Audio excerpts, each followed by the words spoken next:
Welcome to Car Shopping Questions and Answers. If you are car shopping now or in the next 6 months, I want you to type me in the comments. My name is Deshone the Auto Advisor. That's what I'm publicly known as. And all we do here is make sure that you know how to pay less than everyone else for cars. I'm very big on that. We spent the last 3 years helping people do this. And I spent 14 years in the car business before I started this. So I want you to start typing your questions.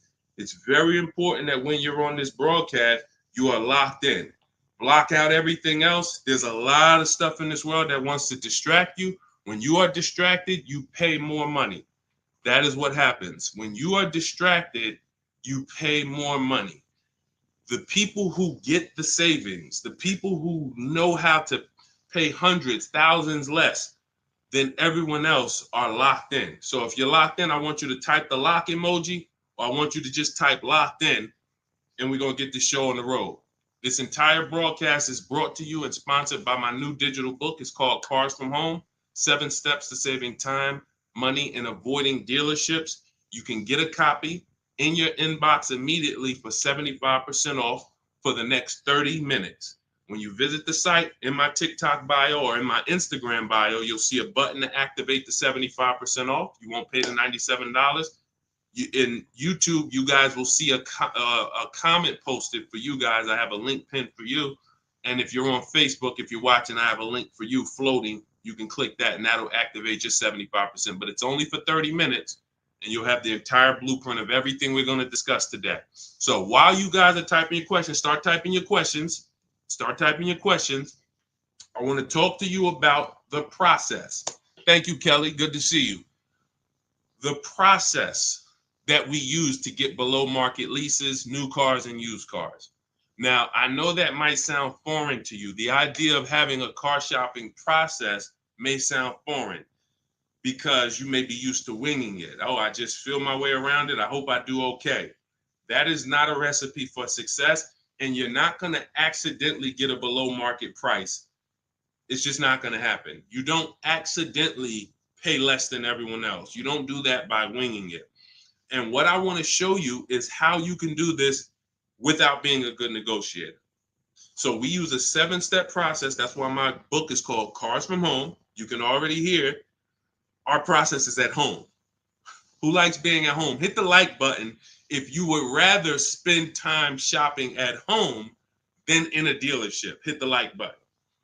Our process is called Cars from Home for a reason.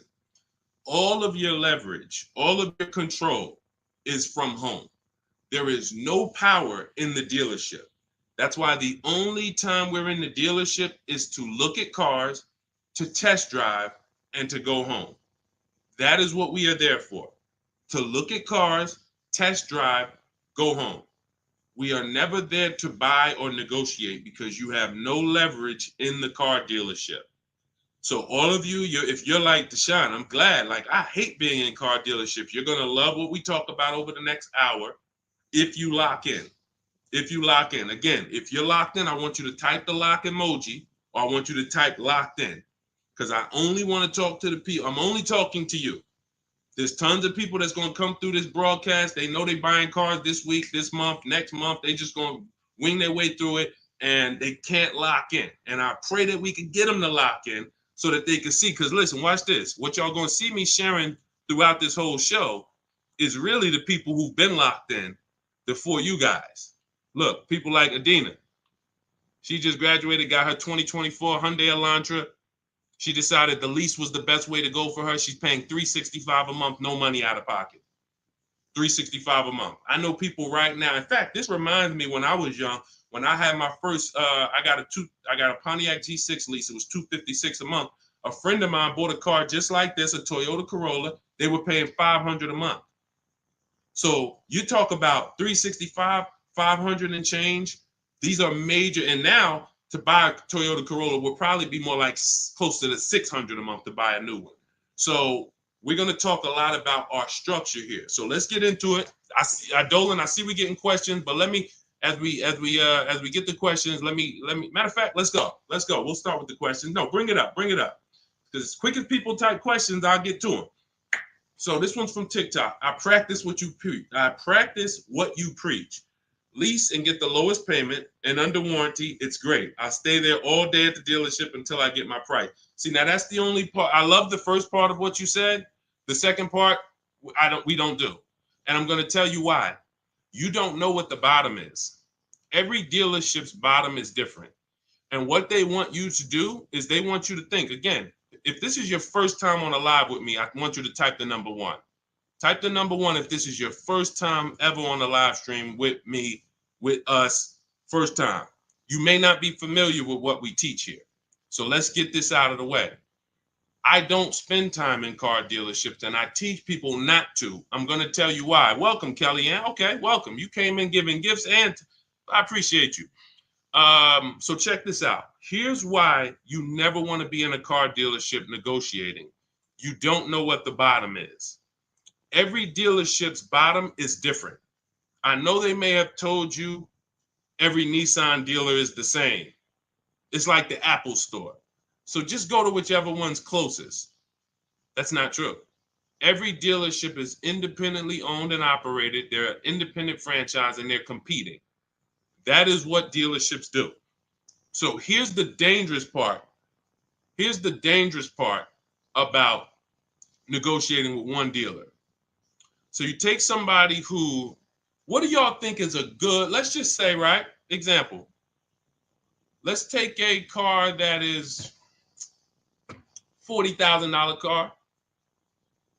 What do you think a good discount would be on that? What do you think a discount where you'd be like, okay, I think that feels right. Let's throw out some numbers. I told you, stay by your keyboard, y'all. Let's go. Let me talk to people that's locked in. You're looking at a $40,000 car. What do you think a good discount is on that? Good discount. Just throw a number out there. Some people don't know. 35, okay. $5,000 off. Okay. We'll get to you, Theo. I see you. Okay. $5,000 off. Okay. Let's go. Kelly Jean, you locked in today. I'm okay. $2,000 off. Okay, Atlanta lawyer. Okay. Now watch this. So somebody said 2,000 off. Somebody said 5,000 off. Watch this. Now Tiffany gets a $40,000 vehicle. Look, MSRP was $44,820.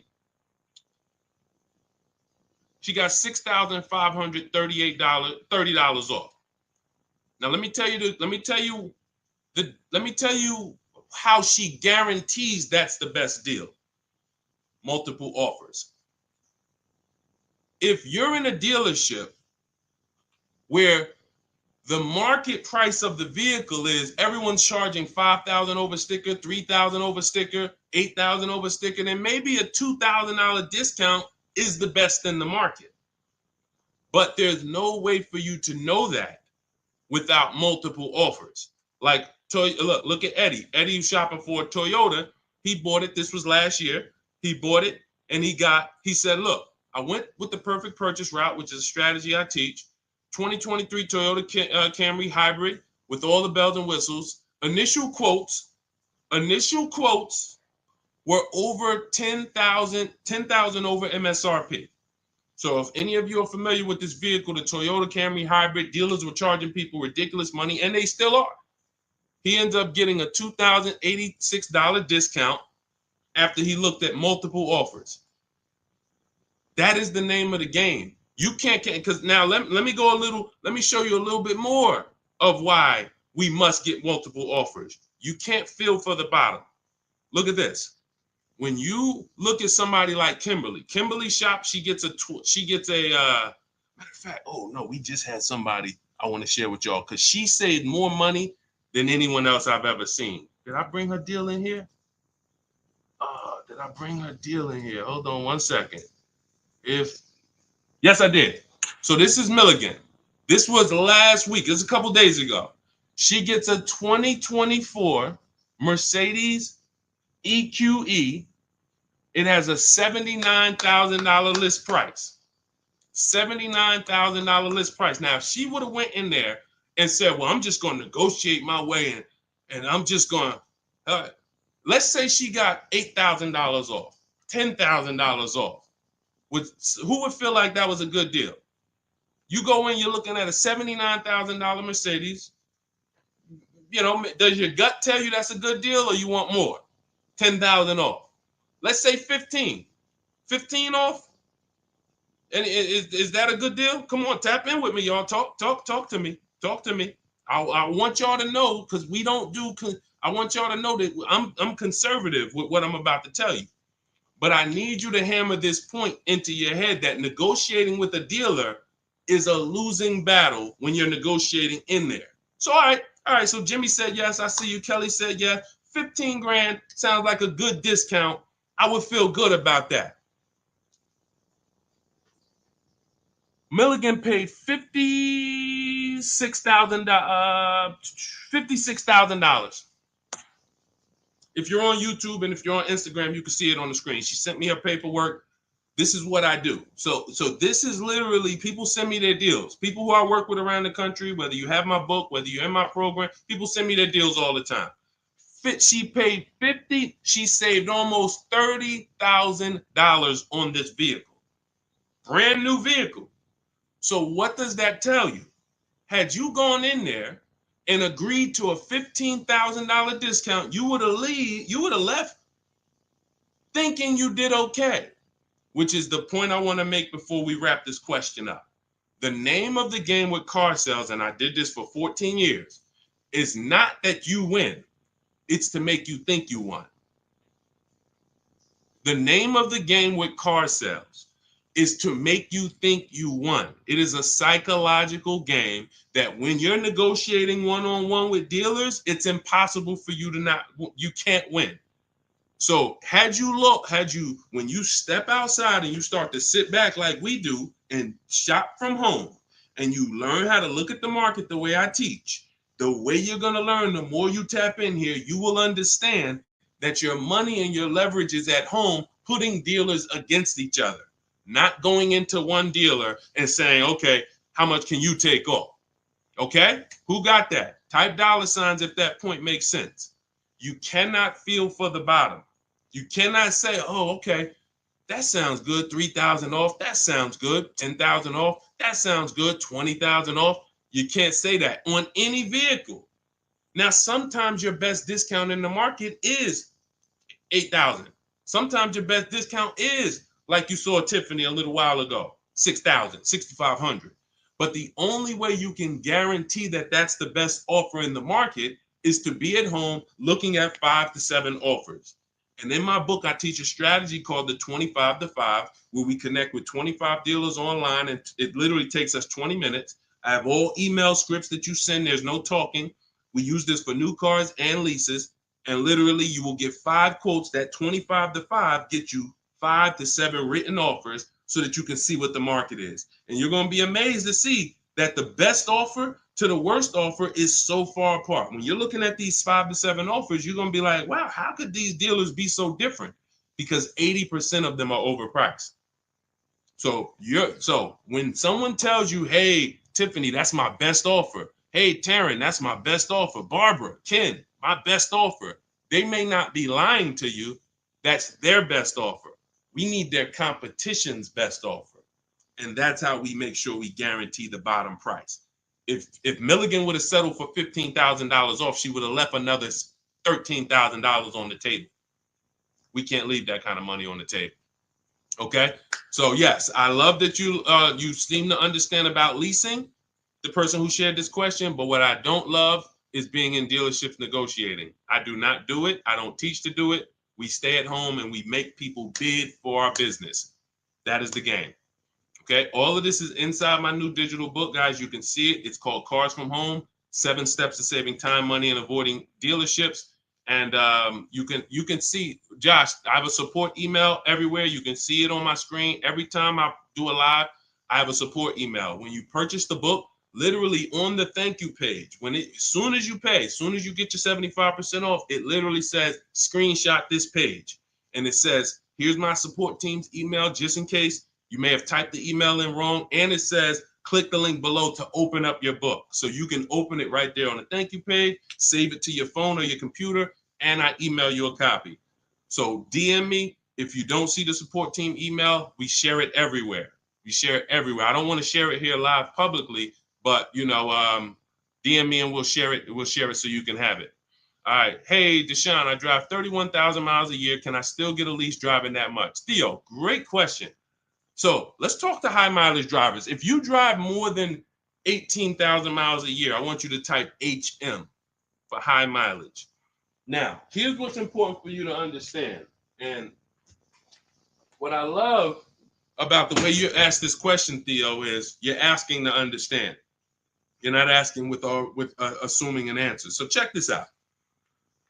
If you drive 18,000, all right, I see you high mileage drivers.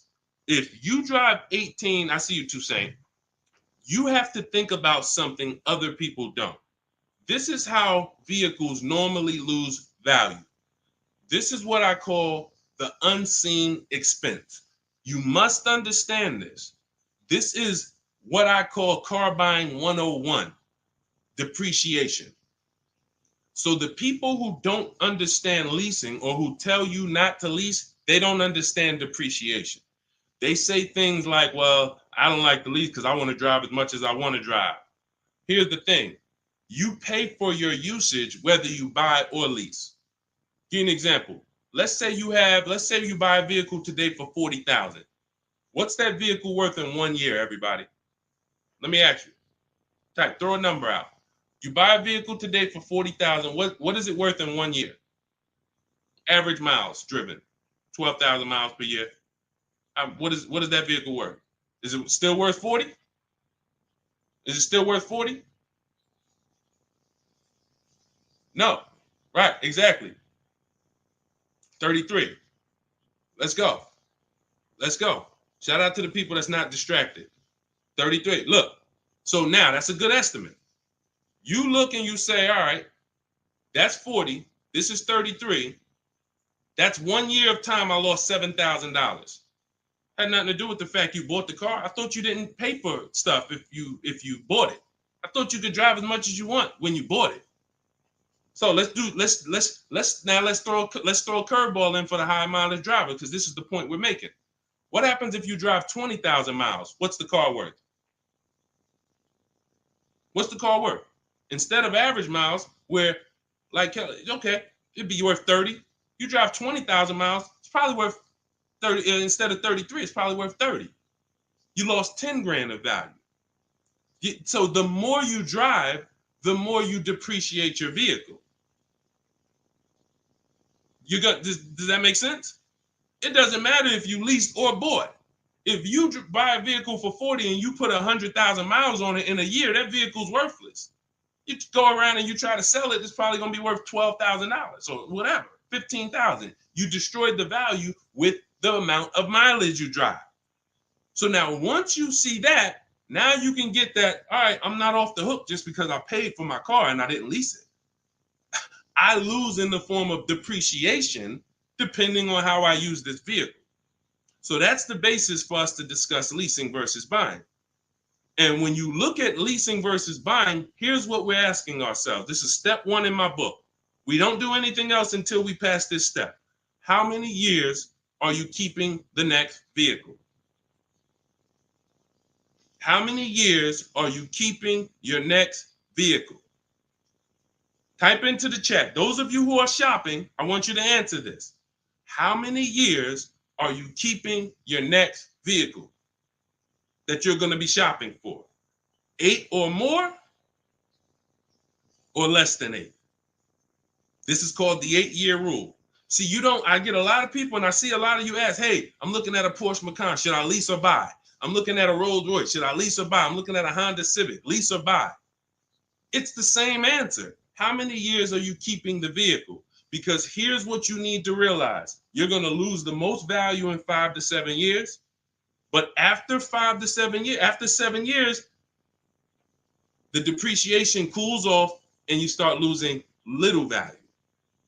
Who has a vehicle outside they've had for more than 10 years? Type me. You got a vehicle in your driveway right now. You've had it for more than 10 years. I want you to type me in the comments. And we don't get many people nowadays. People are not keeping vehicles that long anymore. Okay, I see. Kelly Jean has one. Tiny Boy, I see you. All right, Naturally Dope. Okay. If you got a vehicle right now in your driveway, you've had it for more than 10 years, type me. Okay, I see you, just be you. All right. All right. These are called long-term. Look, been 18 years next month, naturally dope. Now, here's what's beautiful about them. Their depreciation is like this. What does that mean? Whatever their vehicle is worth today is probably going to be worth the same thing next year. I see you, E. Valentine. That means you beat depreciation. See, there's only two ways to beat it. Long-term ownership like them, or with a below market lease.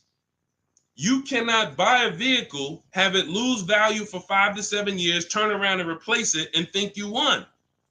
That's just not the way it works. You bought it for 40, you traded it in, it was worth 15, and you thought you won. You lost $35,000 or $25,000 in that time period. Was there a way we could have gotten that car or a similar car and lost less than $25,000 in that time period? This is what we're trying to do when we're beating depreciation. So if you are a long-term person, those of you who said, yeah, hey, Jose got 10-year Cadillac, had it from 2011, perfect. If that's your plan, you don't think about leasing. But if your spouse says, I don't want to keep a car that long, I don't see myself keeping a car that long, then they shouldn't be thinking about purchasing because they're going to lose in depreciation. So now when you look at what a lease is you have an opportunity to overpay. There's 3 types of leases: market value, above market value, below market value. If you pay market value or above market value, you lost. You lost. Market value or below market value, you lost. If you're enjoying this on TikTok, can y'all just double tap the screen? Just start tapping the screen. You're going to see the likes run up, and y'all just keep running them up. And what that does is it lets TikTok know we talking business over here, bring more people. If you're enjoying it on Facebook and YouTube, can you hit the share button, tag a friend in here so we can help them protect their money? This is about below market lease deals because you've seen commercials that say, hey, you can lease this vehicle for this, $5,000 down plus tax. Those are above market lease values or market value. When you see lease deals that look like this, and this is why I show you people who came before you. Danielle, $44,000 Audi, 2024, no money down, $550 a month. No money down, $44,000 Audi. You guys know, some of you know, every $5,000 on a loan is about $100 per month. So to buy that $44,000 Audi with no money down, we always shop our deals with no money down. And once you embrace what I'm telling you, you'll be shopping with no money down only. That doesn't mean we don't put money down, but we always shop all our deals, purchases, leases, used cars with no money down. Because when you start putting money down, it confuses you. Unless you're really, really good at math. If you're really great at math, then it won't.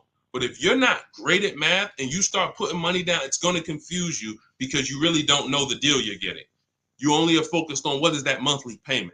So that's why we shop with no money down. But to buy this same vehicle with no money down for a $44,000 vehicle, that's a $900 payment on a 5-year loan.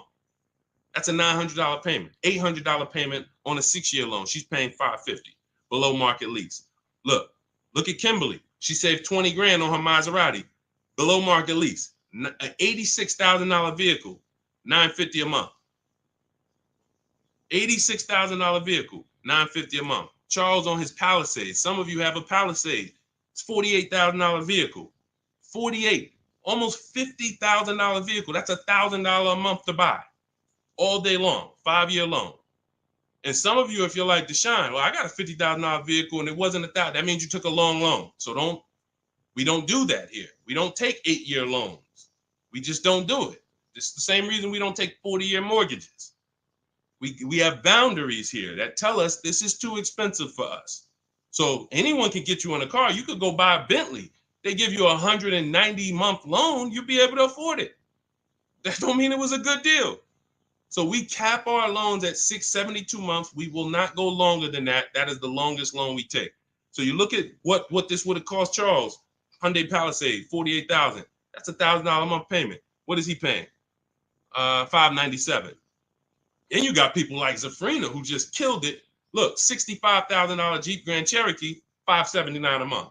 That's a 0.88% lease. These are below market leases. So when you're shopping for a below market lease, you are beating depreciation. Had they bought any of these vehicles, the vehicles would have depreciated way more than the small monthly payments they're paying to drive these vehicles. And then we look at Jen. Jen got an 18,000 mile a year lease. She bumped hers up to 18,000. Started out at 512 on her Honda CRV. Bumped it up to 18,000. Look, she went from 12,000 miles per year to 18,000 miles per year. It was literally 40 something dollars more per month, $50 more per month. So some of you see people and you're like, oh, they blame the lease for their mistakes. Oh, I didn't get enough mileage, so I ain't leasing again. The problem was you didn't get the mileage you needed because you let pennies stop you from actually having a good lease experience. Instead, you saw the payment for 12 and they said, well, if you want 15, it's $25 more per month. And you said, all right, well, give me the 12. Now you have a bad lease experience. You have a penalty because you didn't get the mileage you needed. That wasn't a smart thing to do.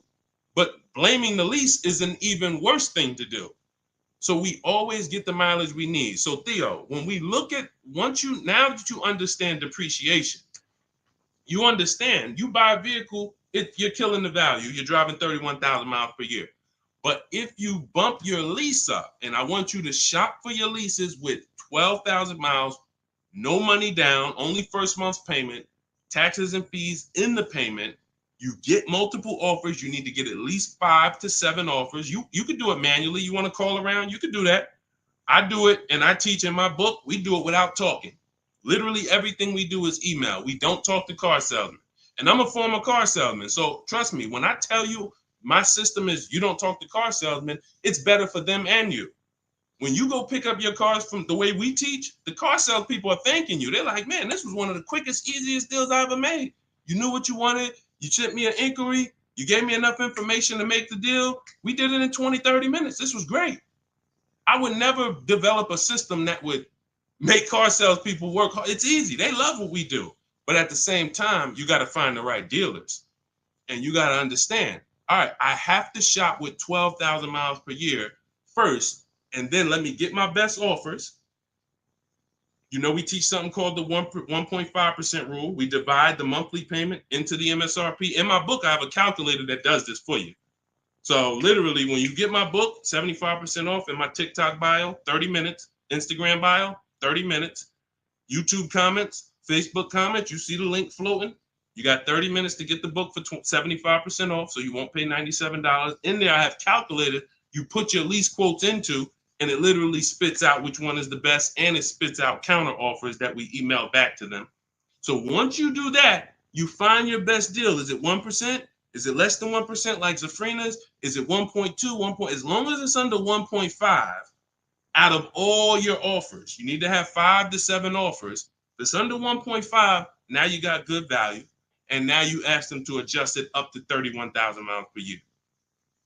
You can absolutely do a high mileage lease. And you are going to spend less if you're a short-term driver. So I told you guys, if you were on the stream the other day, I talked about the guy that came in. He's the one taught me this, a customer. When I worked at Hyundai, I was a manager for a little bit. He came in, he had a high mileage lease on a Hyundai Sonata. I had never seen it. He had 72,000 miles on the car. And I was like, hey, you leased this? He said, yeah, I always lease. I'm in sales. He said, I used to buy my cars. I would always have negative equity. I had to do big down payments. I hated it. I started doing just a high mileage lease. He was only paying like $150 a month more than the normal lease for 25,000 miles a year. So instead of coming in with $10,000 or $12,000 of negative equity because he put so many miles on the car, he pays $150 more, drives as much as he wants to drive, comes back every 3 years, gets a new vehicle. He's not tying up money in these vehicles. Now, for those of you who are going to be long-term, like the people who we just shouted out about 8, 9, 10 minutes ago, that is the deal. You do not lease.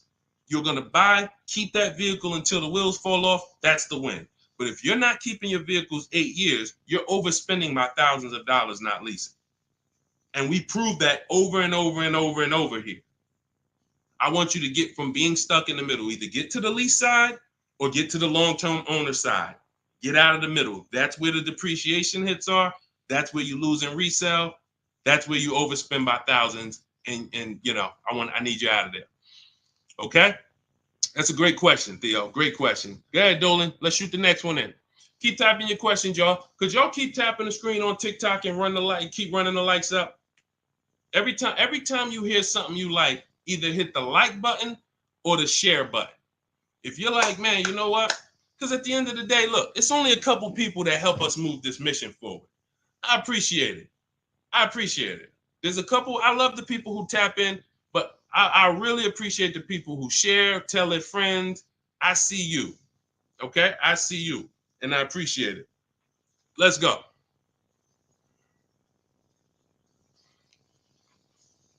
Okay, this one's from Instagram. If you negotiate with the manager, can you save because you're cutting out the sales guy? No. When you negotiate with a manager, I'm just trying.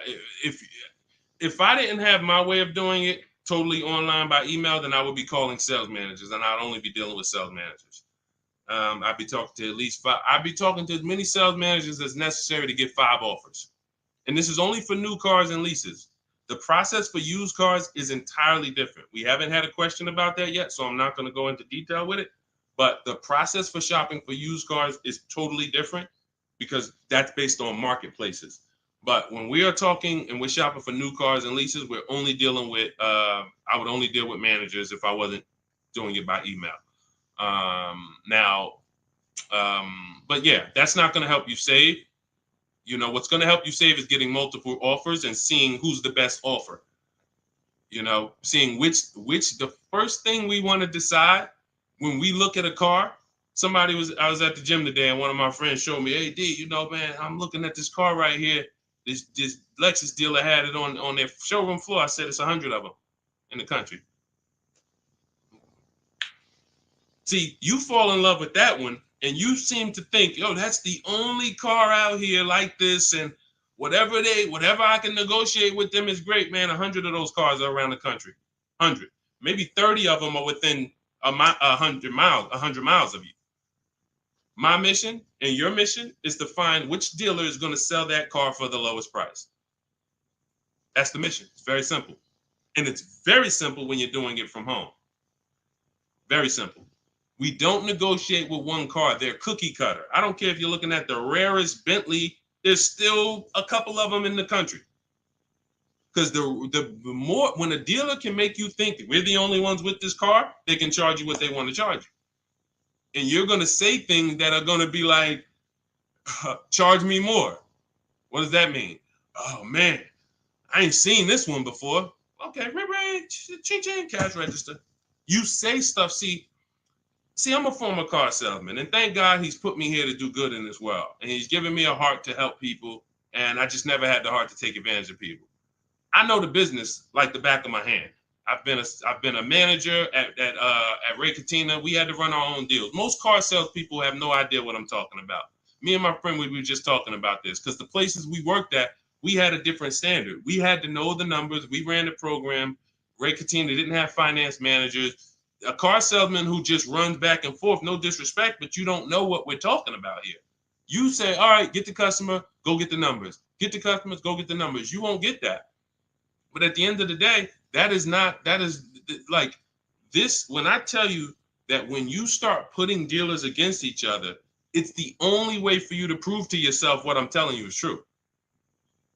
I can show you people all day long. I can show you Jen. I can show you Rosalie. I can show you these people ain't me. These people wasn't in the car business for 14 years. Ansley, look, got his car in 2 days. Look, he said, I started the process Saturday, made the deal Monday. Got him a 2024 QX60 Lux, $58,000 vehicle, $554 a month at home. At home. He wasn't in the dealership for 12 hours to get this ridiculous price. I can show you this all day long, but until you see that the name of the game is putting dealers against each other, and when you see how much you're going to save, you'll never go back to the old way. You'll never go back to the old way that you were programmed to shop. You weren't taught to shop that way. You were programmed to shop that way. Nobody taught you to shop like that. It just was like, oh, I guess I'm going to go get a car. Let me go into the dealership. No one told you to do that. It's an indoctrination process. So you got to get the mindset first. Biggest thing. That's why that's why there's a couple things that I do to let you know it's mindset first. Without the mindset, you can't get what we're talking about. Unlearn, relearn. That means you got to unlearn what you were taught. You got to unlearn what you do. If it's not working, unlearn it. You can't relearn it until you dump the old stuff. Cars from home. That's the mindset. That's the mindset. Anytime you're spending more than a couple minutes in the dealership, you got to ask yourself, I'm definitely not doing cars from home. This doesn't feel like cars from home. If you're home more, then you should be feeling like, okay, this is cars from home. And all of this is in my, if you like, guys, you don't want to remember all of this, you just want the step-by-step blueprint, that is my new digital book. It's 5-star rated. You can Google it. It's called Cars from Home, 7 Steps to Saving Time, Money, and Avoiding Dealerships. You can get your copy for 75% off in my TikTok bio, my Instagram bio, the YouTube comments, or the Facebook comments for the next 30 minutes. After 30 minutes, price goes back up to $97. And it is worth every penny at $97. People saving $5, $10, $15, $20,000, never spending more than 30 minutes in the dealership. They pay $97 all day. We sold tons of books for $97, but $24 is better. So go ahead, Dolan, shoot the next one up. All right. This one's CPB013. Is the online price the lowest they will go on a used car? All right, so this is a good question. Is the online price the lowest they will go on a used car? If I've narrowed it down and I see a car that is priced lower than everything else on a used car, now we're talking about my multiple marketplace strategy, because this is how we look for used cars. We're looking at all the marketplaces. Everywhere there are used cars at, we're looking at them. Cars.com, Carfax, Car Gurus, Auto Trader, CarMax, Carvana, Driveway, eBay Motors. 8 marketplaces. We open these up, we start our accounts. Once we narrow it down based on title, service records, accident history. We cannot, hold on. I got a feel TikTok is telling me, let me just, hold on. Can y'all still see me on TikTok? Give me a thumbs up. Give me a 1 if y'all can still see me on TikTok. Give me a 1. I just want to make sure. I just had a pop-up message on TikTok. All right. Thank you, Tiny Boy. Appreciate it. Okay, so you do not buy a used car without making sure you see the service records. There are a couple big things, couple major things when you're buying a used car you need to do besides price. I'm telling you this. We tend to focus on price. We must get a quality car and a below market price. One without the other is a loss. If you tell me, Deshone, man, I used your strategies, I shop, I paid below market value, I know it, I saw this was the lowest car within 100 miles, but the car is in the shop every 3 to 6 months, that's a problem. We lost. So we must get both. So we narrow this down based on service records. As of right now, Carfax is the only one I know that shows service records. So now you can pull this and you can use this on your actual, you can use this as a last case when you narrow it down. Now in my book, it's only one strategy I don't share publicly. It's my secret strategy to get free Carfaxes. I share everything else, but that's my secret sauce. So that's in my book. I'm not going to do that here. And I'm going to tell you why. One Carfax covers the price of the book. So, those of you who want my secret strategy on getting free Carfaxes, that's in my book. But once we get the Carfax, we can see the service records. If the service records aren't consistent, do not buy the car. That's my recommendation. I don't care how good it looks. I don't care if he tells you, hey, I used to change the oil. I changed it myself.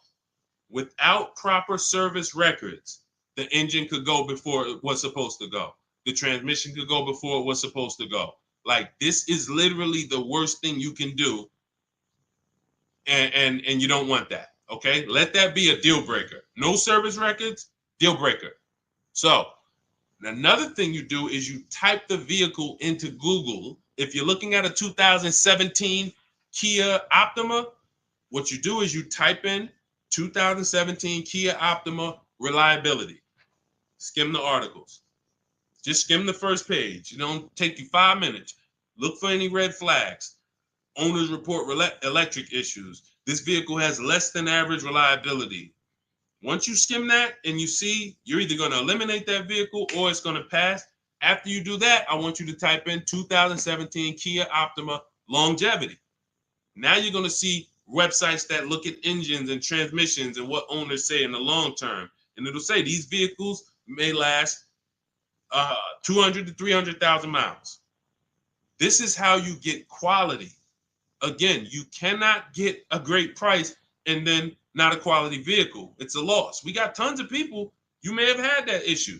You felt like you were doing good, and then all of a sudden your car's having problems. Whatever price you paid for it doesn't matter. The car's having problems.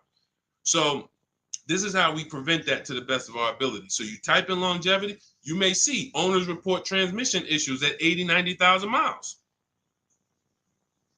If you're looking at a vehicle with 70,000 miles, isn't that important? Type dollar sign if you understand.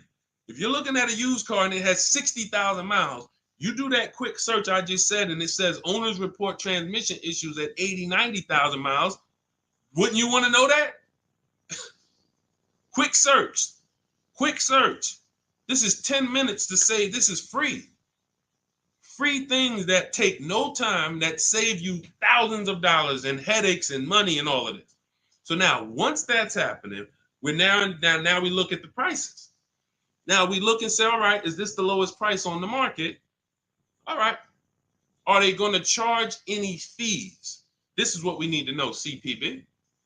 Because some people will put a price online. Who's experienced that? Who's had a dealer that they saw a price online, they went in, and then it was a different price? Type me if you've had that happen to you. You saw a price online, you said, okay, price looks good. You go in, all of a sudden it's okay, but this and this, and then we got this, and then we got this, and next thing you know, you're $8,000 more than the price online. Happens all the time. How do we prevent that? We call before we go.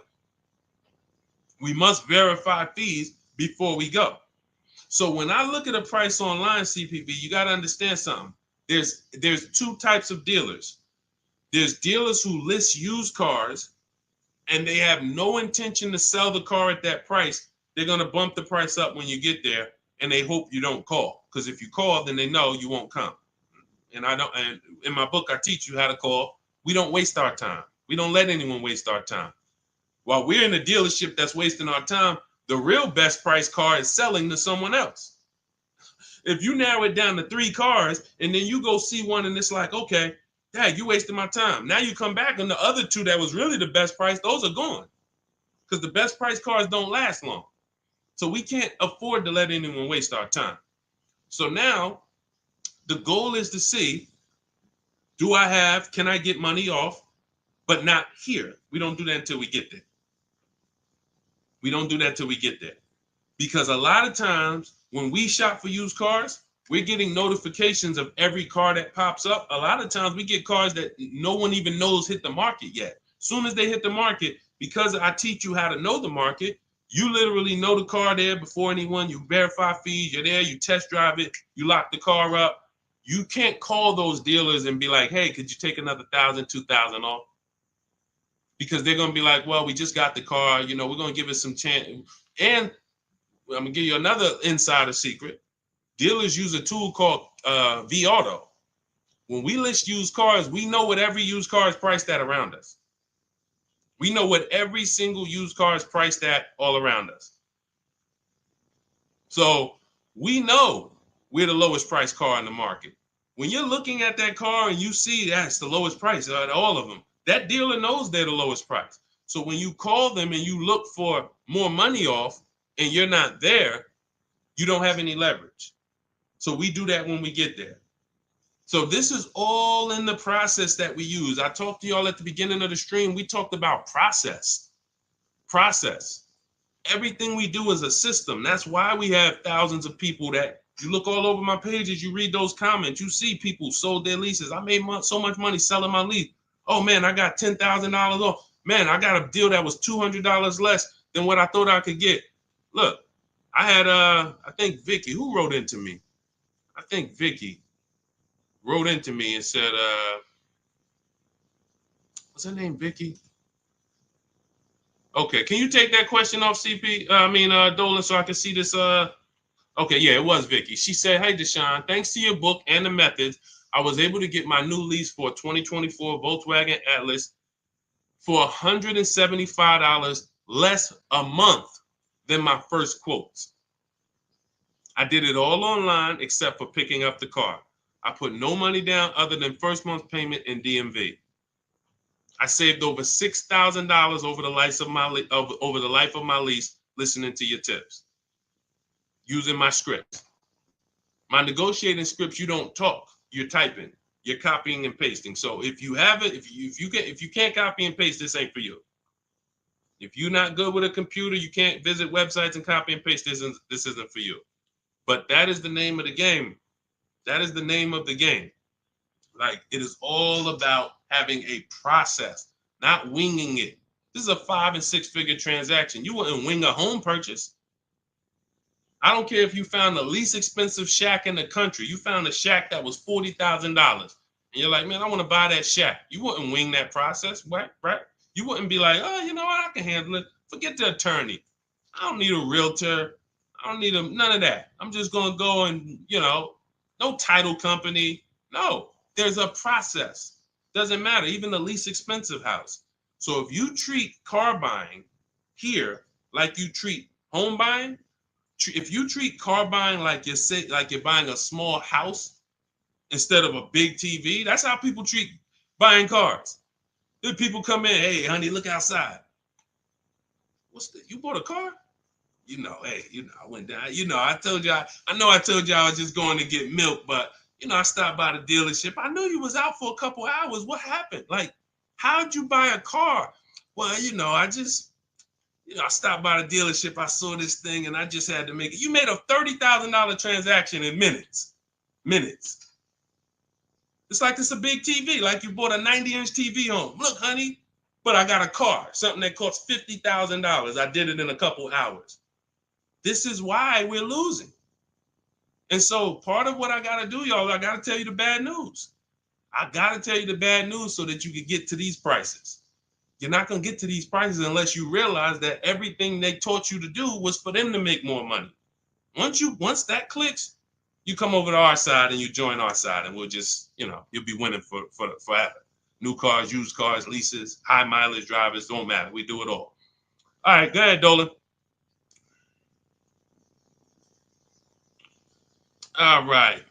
I'm in 3/6 years in my finance car. Okay, it looks like you're about halfway in, and would do anything to pay less than $660 a month. How do you feel about refinancing?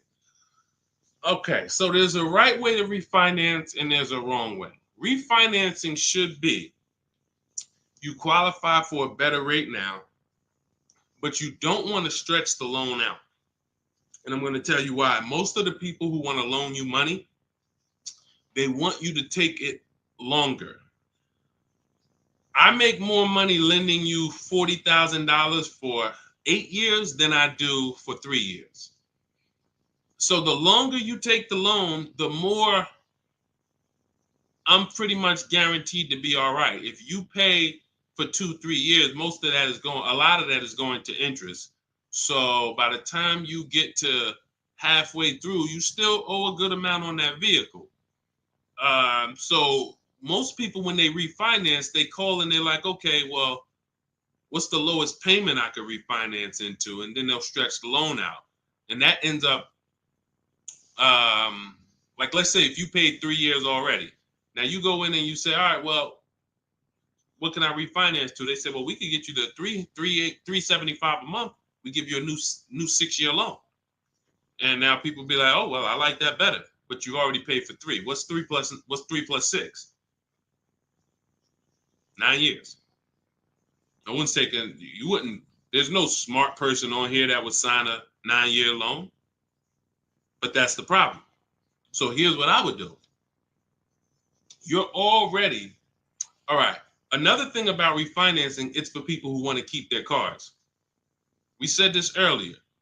The people who are keeping their cars want to actually pay them off and keep them until they,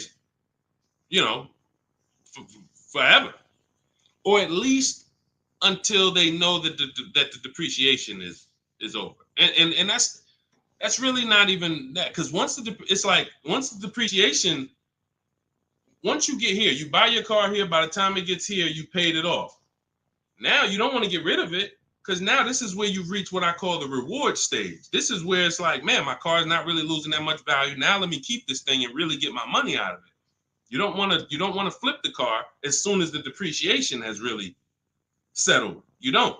So if you're planning to keep that car and keep it 8, 9, 10 years, then you refinance, and then you say, all right, I'm just going to make sure I got the best loan. But I would recommend you refinance and pay the highest payment you can to pay off the car quicker, not stretching the loan out. It's just you're paying more. It may seem like, okay, yeah, I'm paying less, but you're paying more. You've already paid for 3 years. They stretch you out another 5 years. That's an 8-year loan. You paid on the car for 8 years now. So what I would look at is, if you're not a long-term person, if you're not keeping your cars 8 years, you should be flipping out of that car into a lease. You should literally we have a process we call the equity assessment. Some of you know there's a word we don't use here. It starts with a T. Who knows? Because I know we got some new people on here. If this is your first time, you wouldn't know this. But there's a couple people that tap in with us regularly. They locked in. They becoming below market masters. A lot of them have my book already. So there's a word we don't use. It starts with a T. See if we got anybody on here that know. Thank you, Terry. Trade. Yes. Thank you. Way to go. I love the people who are locked in. I'm always going to listen. I'm always going to give y'all extra attention, because y'all are the ones.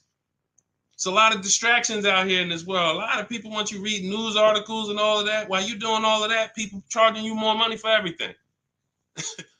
Stuff you didn't have to pay overpriced for this car. But because you didn't tap in and lock in, now you just went and did it over. So yes, we don't trade. So what you would do is you would do an equity assessment. We go to cash buyers. We use 6 buyers right now online. CarMax, Carvana, Driveway, KBB Instant Cash Offer, and AutoNation and Car Gurus. That's 6 cash buyers. They compete hard. 3 of them link you to a local dealership for a cash offer. 3 of them are online car buyers for cash offers. And these are people I've helped hundreds of people sell cars to these people. I've sold my car, my mother's car. We both sold our leases, and I ain't gonna tell you what I made when I sold my leases, because that's when the market was high and every car was worth $7,000 to $12,000 more than it's worth today. You know, I'm so glad we look back and we helped a lot of people cash out and benefit from that market. That's no longer here. That's over. But there was a 3-year run where we were selling leases and making literally 5 figures. It's amazing.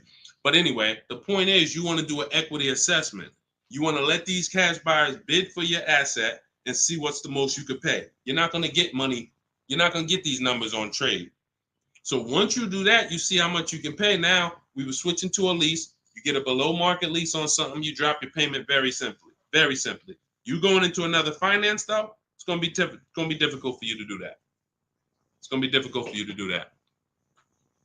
Let me see the woman I had who went. She just did this. She literally just did what I just laid out for you. And let's see, what was her name? Melissa. Was it Melissa? Yep. So Melissa said, you see this a couple days ago, she said, I took possession of a 2025 Honda Pilot EXL. She realized, you know, she wasn't a long-term person. She's not keeping her cars 8 years. She's losing on depreciation. Once she learned that, she said, Deshone, I'm following the strategies. I'm flipping into a lease and I'm going into, leasing like a boss. She ends up leasing. She now gets her equity assessment done. She finds out she has $12,000 of equity in her old car. $12,000 of equity in her old car. Now, after she does her equity assessment, she says, all right, let me get my offers for my Honda. Let me see the dealer that's going to sell it to me for the lowest price. If you're on YouTube, if you're on Instagram, you can see this. And I can't share this on the other platforms because it doesn't let me. But if you're on YouTube, you can see Melissa's whole deal that she sent. So she ends up She ends up leasing $597 a month. She got a 15,000 mile a year lease. The Honda was, I believe, close to $50,000. Yep, it was close to $50,000.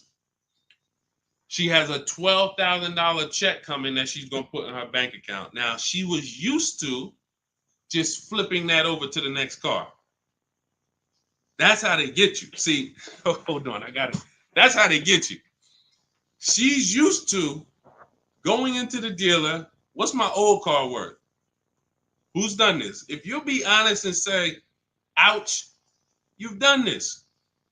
If you can't say amen, say ouch. That's what my old pastor used to say. Can't say amen, say ouch. When you look and you go, what's my old car worth? I want to use that for a trade. I don't want to put no money down. That's why I got my old car. Now what'll happen is that old car, you just flip the finance, and now when you hear the payment, it's like, okay, I guess the payment's not that bad, but you don't realize your old car was a $10,000 to $12,000 to $15,000 down payment that just stacked their profit, and now it's all types of bad.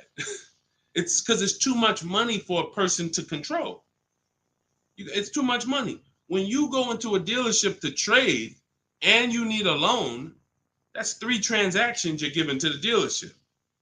3. That means I want to sell you my old car. That's 1 transaction. And instead of me making people bid for my old car, I'm just going to give it to you. I'm going to just have you be my only offer. Even though I know, well, you don't know, that's why you're not doing it. Even though there's tons of other companies who want to compete to say, hey, wait, we'll pay more than that. We'll pay more. They're giving you 10 for the trade. We'll give you 13. We'll give you 12. Like, you don't know these people exist. So you're now giving that to the dealer. Now you say, and I need a loan. You don't realize there's banks and credit unions that want to compete all around you. Hey, we could do a better rate than that. We could do a better rate than that. In my book, I teach something called the bank bidding war, where we have all of these people bid for our loan, and it doesn't affect our credit. There's a particular way we do this. It's a bank bidding war. They give you a window to shop. Now, you can't let dealers run your credit and just run you, that's different. I'm talking you rate shopping. But you're giving that transaction to the dealer without shopping it. And then you're buying a car from them, even though there's other dealers who have the exact same car that you're not getting prices from. That will sell you the car for $3,000 less, $5,000 less, $8,000 less, $15,000 less. You won't know that because you're just dealing with this one person. So that is what happens most of the time. That's why when you step into our way, you see it's totally different. You can't even mix what we do here with how y'all do it. You can't. It's oil and water. So that's how Melissa did it. The same way I just told you to do it. She said, you know what? I'm not buying these cars anymore. I'm not keeping them 8 years. If I'm keeping a car 8 years, then I'll shop to buy again. Again, for those of you who just came on the stream, if you are keeping your car more than 8 years, your next car, you shop for a purchase. New car, used car, purchase. But if you cannot tell me 100% you are keeping the car 8 years, you should be shopping for a lease. It's not even close. The prices paid, the quality of vehicles driven, as long as you're getting the right mileage you need, it's the best thing ever. New cars, and we're paying cents on the dollar compared to everyone else. But you have to bid these out. Can't walk into a dealer and say, hey, work me a lease out. You're never going to get these prices. Never. Go ahead, Dolan. Next question. All of this, for those of you who like Deshone, listen, I love what I'm hearing, man. It's no way I'm going to remember all of this. You get that's all. This is all in my blueprint. I'm not winging any of this. Everything I'm teaching is out of my step-by-step book. It's a digital book. It's called Cars from Home, 7 Steps to Saving Time, Money, and Avoiding Dealerships. You can get your copy for 75% off for the next 30 minutes. Now, if you visited the website already and the timer started, that means once that timer hits 0, it's not, you don't get 75% off. It goes back up to $97. So you won't get the $24 price. But if you get there before the timer hits 0, in my TikTok bio, in my Instagram bio, you can get your 75% off. It'll be in your inbox before we even end the stream. It'll be in your inbox in 5 minutes. Now, also, we have a link in the YouTube comments pinned for you to activate your 75% off, as well as a link floating on Facebook or in the comments for you to activate your 75% off. But once you get your book, I want you to screenshot the thank you page. One, it says right here, click below to open your book. So you can open the book and save it to your phone or your email right there. But then I also email you a copy. But sometimes you type your email in wrong. We have a great email system. We've delivered over 10,000 books, but we can't send a book to the wrong email. And that's what usually happens. So I want you to screenshot that page so you'll have my support team's email. And depending on where you're watching, you'll see the support email on the screen. But this is only for book delivery. This is not for questions. I don't do questions through email. All right. Jimmy, thanks. Just got the book. Can't wait to read and learn how to get a great deal on my next car. Congratulations. Use it, win. Follow it step by step. Don't change a thing. It's like McDonald's. I promise you. The reason why we have hundreds of people, I've worked with 2,000 people personally, and we probably got thousands of people that I don't even know about. Hundreds that have written me, text, DM me, emailed me. But I know we have thousands of people who've used our strategies to get below market prices and enjoy the car shopping process. Like, enjoy. How about that? How about, yeah, great to pay below market prices, great to save thousands of dollars. How about enjoying something, enjoying a process of something that you're about to spend 5 or 6 figures on? Not like, oh, just get me out of here. I've had people who I've seen them. I see them at the dealership when I was in there. They can't wait to get it over with. Oh, I hate this. It's a shame.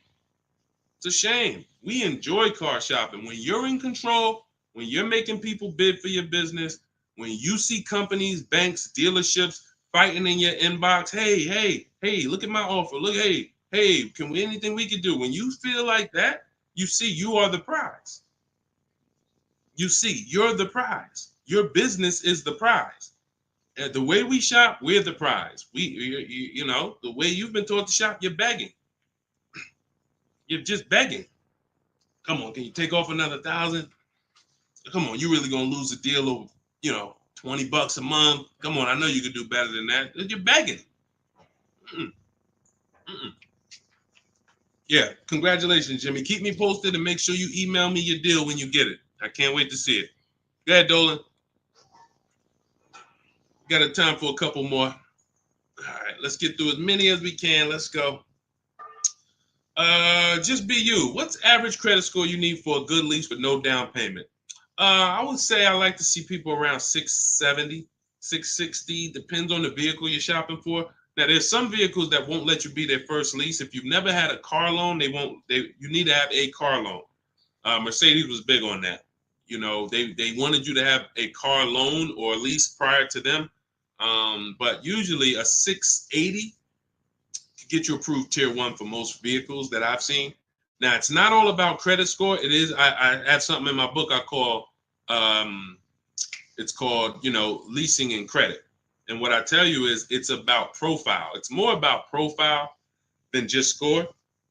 Profile is like nothing gets you approved for a lease like a paid car. If you paid on time for a car you have now, even with a 640 score, if they look at you and see, wait, well, she's never missed a payment on her car in the last 5 years. There's a good chance you're going to get approved because that weighs heavy, But if you don't have a car or a paid off car, then you want to have a higher score, 680, 690, 680 I usually see. And again, it depends on the vehicle, but most vehicles that I've seen with a 680, solid profile, good income, you don't have to make a lot, they need to see that you can afford the vehicle. That's just fine. Yeah, that's just fine. And look, if you're not ready to get a lease yet, then you should be setting yourself up to get a lease. You should be setting yourself up. No, thank you, baby. You should be setting yourself up to get a lease. What does that mean? If you don't have the credit to lease right now, the last thing you want to do is go get let me tell you what people do. Can't sacrifice. Can't sacrifice. You don't have the credit, but you want to drive the nice vehicle. So you're going to go out and you're going to spend 20, 25, 30 and say, hey, what could you get me to on that? Now you go out and you're paying $800 a month. Now, you're already slightly shaky in your payment history. That's a problem because you're biting off a big payment. You're typically going to overpay for that car, and the interest alone is going to be an overpayment. Not to mention the price of the car you pay. So you're getting charged more for interest, which is normal. But without shopping strategies, now you go and you overpay for the car. So you might overpay for the car, and now you got a 25% interest rate. You're burying yourself. So now you look up and you say, okay, next car, am I any closer to leasing? Not if you missed a payment on that. One late payment on that, no, you jacked yourself up. So what I teach people to do is, when you don't have the credit, get something very inexpensive. Get something that you can get, the least expensive car that you can get a loan on. Get a car that was like a Hyundai Elantra or, Toyota Corolla, something small. That was the smallest car you could get, because the smaller car you get, that means you could get it pre-owned and it won't be that expensive. Like, all right, a Hyundai Elantra is $24,000 brand new. That means I could get, if I wanted to spend 10 grand on one, I should be able to get one that's like 7 years old, 8 years old. It's only 24,000 new. I shouldn't have to, but if I'm looking at a car that was 50,000 brand new and I want to spend 10 grand, then, I'm going to get a 10-year-old one with 100,000 miles. So we want to get the least expensive car, the smallest car, no frills car, just to have a payment history. Build that payment history, $250 a month, pay them, work on your credit. Now in 18 months, you go and you flip to a lease. 18 months, 2 years, you go and pull up in a brand new car. The people going to look and say, oh, man, I ain't realized, man, I saw you pull up in that old thing, and I was like, man, what's she doing driving that? But you ain't know, this is a plan. This is a strategy. I'm not going to go and bite off a expensive car. What I need to, I need the nicest car, knowing that my credit isn't there yet. I'm going to sacrifice now for 2 years, get a car with a low payment, make sure it's reliable. I call this a smart car. It stands for saving money at the right time. And then in 2 years, I'm flipping into a brand new lease because I worked my plan. But that's a plan. How many people I saw with bad credit driving Dodge Chargers? I look at what they paying and it's like, yo, dog, this is a horrible deal. Why'd you do this? You couldn't just sacrifice. You already make the money. You could have bought a less expensive car, fixed your credit, and in 2 years you've been driving a new Dodge Charger with, leasing it. Like these are the things that I tell people with bad credit, because it's a real financial, you need a plan. You need a plan. So good question though, just be you. All right, go ahead, Dolan. Send one more in. Let's go. Everybody getting value. If you're getting value out of the stream, type dollar signs. Type dollar signs. This is what we do over here. I see y'all running the likes up on TikTok. Shout out to everybody tapping the screen. Appreciate y'all. Queen Daphne, I was leasing for 20 years and I bought this last car. I have 76,000 miles on it in 4 years. Now I want to get a new one. See, you're a lease person. So you shouldn't, you're a lease person. You should be leasing, getting yourself, if you have in 4 years, 76,000 miles, that's about, it's probably about 18,000 miles a year. Look, here's the thing. Look at Jen. If you didn't see Queen Daphne, I shared Jen's deal earlier. Look at Jen. She got the exact lease you need. Look, finalized my deal this evening. Honda CR-V hybrid, very popular vehicle. 39,155, 512 a month at 12K. We always shop 12K with no money down. It was a 512 a month payment. That's a 1.3% lease. 512 on a $39,000 vehicle. So now once we shop our deals for 12, that's when we adjust with the dealer who wins the bid. Whatever dealer wins the bid, now we adjust the mileage with them. We customize it with them. So she said, okay, she told the dealer she wanted 18,000 miles per year. It went from 512 to 563 a month. That's it. Literally. $50 more a month. And she's driving 18,000 miles per year. $50 more. That's what people don't do. They take the 12, $50 more a month times 36, that's $1,800. $1,800. $1,800 over a 3-year period. $50 more per month. She gets what she needs instead of a person who says, well, I really needed 18, but I got 12. So you got 6,000 less miles than you need. Multiply that by 3 years. That's 18,000 miles over you're going to go. At 25 cents per mile, you're going to be charged. 18,000 miles over at 25 cents per mile is $4,500 penalty. This is what we call penny wise, dollar foolish. Penny wise, dollar foolish. I'm going to pay $4,500 at the end to avoid paying $1,800 over 3 years. Y'all understand? You understand? It's always about getting the mileage you need. It's always less expensive to get the mileage you need because people think they can avoid that. They think, some of it is the dealer's fault and some of it is the person's fault. The dealer may lie to them and say, hey, if you go over mileage, don't care, just come back and we'll get you out of it. They're just rolling that $4,500 penalty over to the next car and burying it and stretching it out. That doesn't go away. You cannot, because you know why the dealer has no control over this? Because the dealer has nothing to do with that. It's the bank's vehicle. The bank is expecting you to bring back the vehicle with the mileage you said. So when you bring it back and it has 18,000 more miles, you owe the bank. The dealership is out of it. The day you buy the vehicle, that paperwork signed, the check gets cut, dealership gets paid, dealership's out of it. They have nothing to do with the car anymore. It's between you and the bank. That's the bank's car. That's why when you drop off a lease, you pay a disposition fee to get the money, to get that car back to the bank where it belongs. The dealer has to transport it to the bank. It's their car. So it's always, we always shop for what we need. And it's a small amount of money. So what you do, Daphne, is you do your equity assessment. We talked about it. If you missed it about 10, 15 minutes ago, you can go and watch the YouTube replay. Or if you want everything I teach step by step in my book, it's in my digital book. You can click the link in my Instagram bio or in my TikTok bio. You get 75% off, so you get the steps for $24. As long as you get there before the 30-minute timer goes to zero. But what you do is you do your equity assessment to find out the most money a company will pay you for your current car. See if you have equity or do you have negative equity. And once you do that, now you move into shopping for your replacement lease. And it's simple. You separate those two transactions and you'll be just fine. And it's very, very simple. But I wouldn't, unless you're keeping your car 8 years, don't do this. And this happens a lot.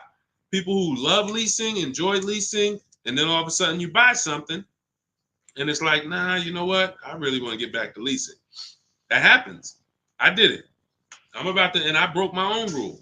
And here's the thing. When you break your own rule, y'all see, because I'm about to replace this truck, because I thought I was going to keep it 8 years. This is why you have to know. When I bought this pre-owned Infiniti truck, I got a great price on it. Saved 42% off the original price. That's another thing we do with used car. We must know what the original price was to know if it's a really good deal. We didn't go into detail on that in this show, but that's a big deal. You cannot. How do you know you're getting a good price on a used car if you don't know what it was originally priced? What equipment it was, what packages it had in it, what was the original list price, and what's the asking price? That's how we calculate discount. I call that the true value discount. That's in my book. So, but when I got it, I got a great deal on it. Now, when I look at the money that I paid over 3 years, once I get this new lease, you're going to see that I could have just gotten the lease. I could have just gotten the lease when you compare a used car, great deal on a used car, to a lease, they're about the same money coming out your house over a 6-year period. If you got one vehicle and you kept it for 6 years versus 2 leases, it's going to be about the same money on 2 pre-owned cars. Now, comparing a new purchase to a below market lease, totally different money. thousands more for the new purchase, thousands more. We've already hit on that throughout the stream. But what I'm going to show y'all when I do this is the amount of money that I put into the car over 3 years, over the almost 2 years I've had it. I could have just leased a brand new car for the same amount. So it's not that I overpaid, but what I could have been driving had my structure been right. And again, that's why the 8-year rule is so important. If you can't guarantee you're keeping the vehicle 8 years, you should not buy it. You should be shopping for a lease. That's the name of the game. It's not even a question. We continue to prove that over and over and over again. So anybody, if you just jumped on, you can watch the YouTube replay. You can see all the lease deals that we shared. Again, the message is get from one side, get out of the middle. Get out of the middle. You either want to be on the shopping for below market lease side, or you're a long-term buyer keeping your cars more than 8 years. Everyone who's buying their cars and trading them in, or buying them, paying them off, and then trading them in, you're losing the most money because you're on this depreciation curve. Again, we're just recapping what we covered in the show so far. This is how you're losing value, and then as soon as you get to the bottom where it's starting to cool off, you replace your car and you go do this all over again. So you need to get to one side. You either want to be shopping over here for below market leases, or you're keeping your cars long enough to beat depreciation, like the people we talked about earlier in the show who said they had cars for 12 years, 10 years, 15 years, 18 years. That's the name of the game. You don't want to be leasing and then buying the lease. You're mixing them. You don't want to be buying the cars and then replacing them before they're paid off. You're stuck in the middle. So let's get in the right structure. Again, all of this is out of my new digital book. It's 5-star rated. It's called Cars from Home, 7 Steps to Saving Time, Money, and Avoiding Dealerships. It is the blueprint for below market leases, the blueprint for below market used cars, new cars, high mileage drivers, high mileage leases. Everything you need is in there in a step-by-step fashion, making banks and credit unions bid for your business instead of just going with one bank. Rates are high. Whenever rates are high, you need to be shopping rates. Even when rates are low, you need to be shopping rates. And you're not, this is all money. 2 points on an interest rate literally could be $2,000-$3,000. That's big money. So we need to know this. All of this is in the book, and you can get your copy for 75% off. It is a digital book. So anything that happens new in the industry, I update it. Example, Vroom went out of business. Vroom used to be on our list of people to sell our cars to on the equity assessment, and they were on our list of pre-owned cars. When we would shop for pre-owned cars, Vroom was on our list. Vroom went out of business. I went right into the master file, updated it. Everyone who opens up the book, you never saw Vroom since then. I couldn't do that with a print book. If I had 10,000 copies in print in people's houses, how do we update it when these companies go out of business or when a new website comes into the market? So with a digital book, we do that. You get free updates for now, and that's what we've been doing. So 30 minutes only. Once the timer hits 0, the price is $97. Once you get to, before you, where can you go? TikTok bio, Instagram bio, Facebook link in the comments, or it's floating, YouTube pinned comments. Get there, get your copy for 75% off. And please send me your deals. When you make your deals, send me pictures of the car, send me the details. I can't wait to see it. All right, we'll be back for another stream. Shout out to everybody who checked in. Shout out to everybody that was locked in. God bless y'all.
Welcome to Car Shopping Questions and Answers. I am your host, publicly known as Deshone the Auto Advisor.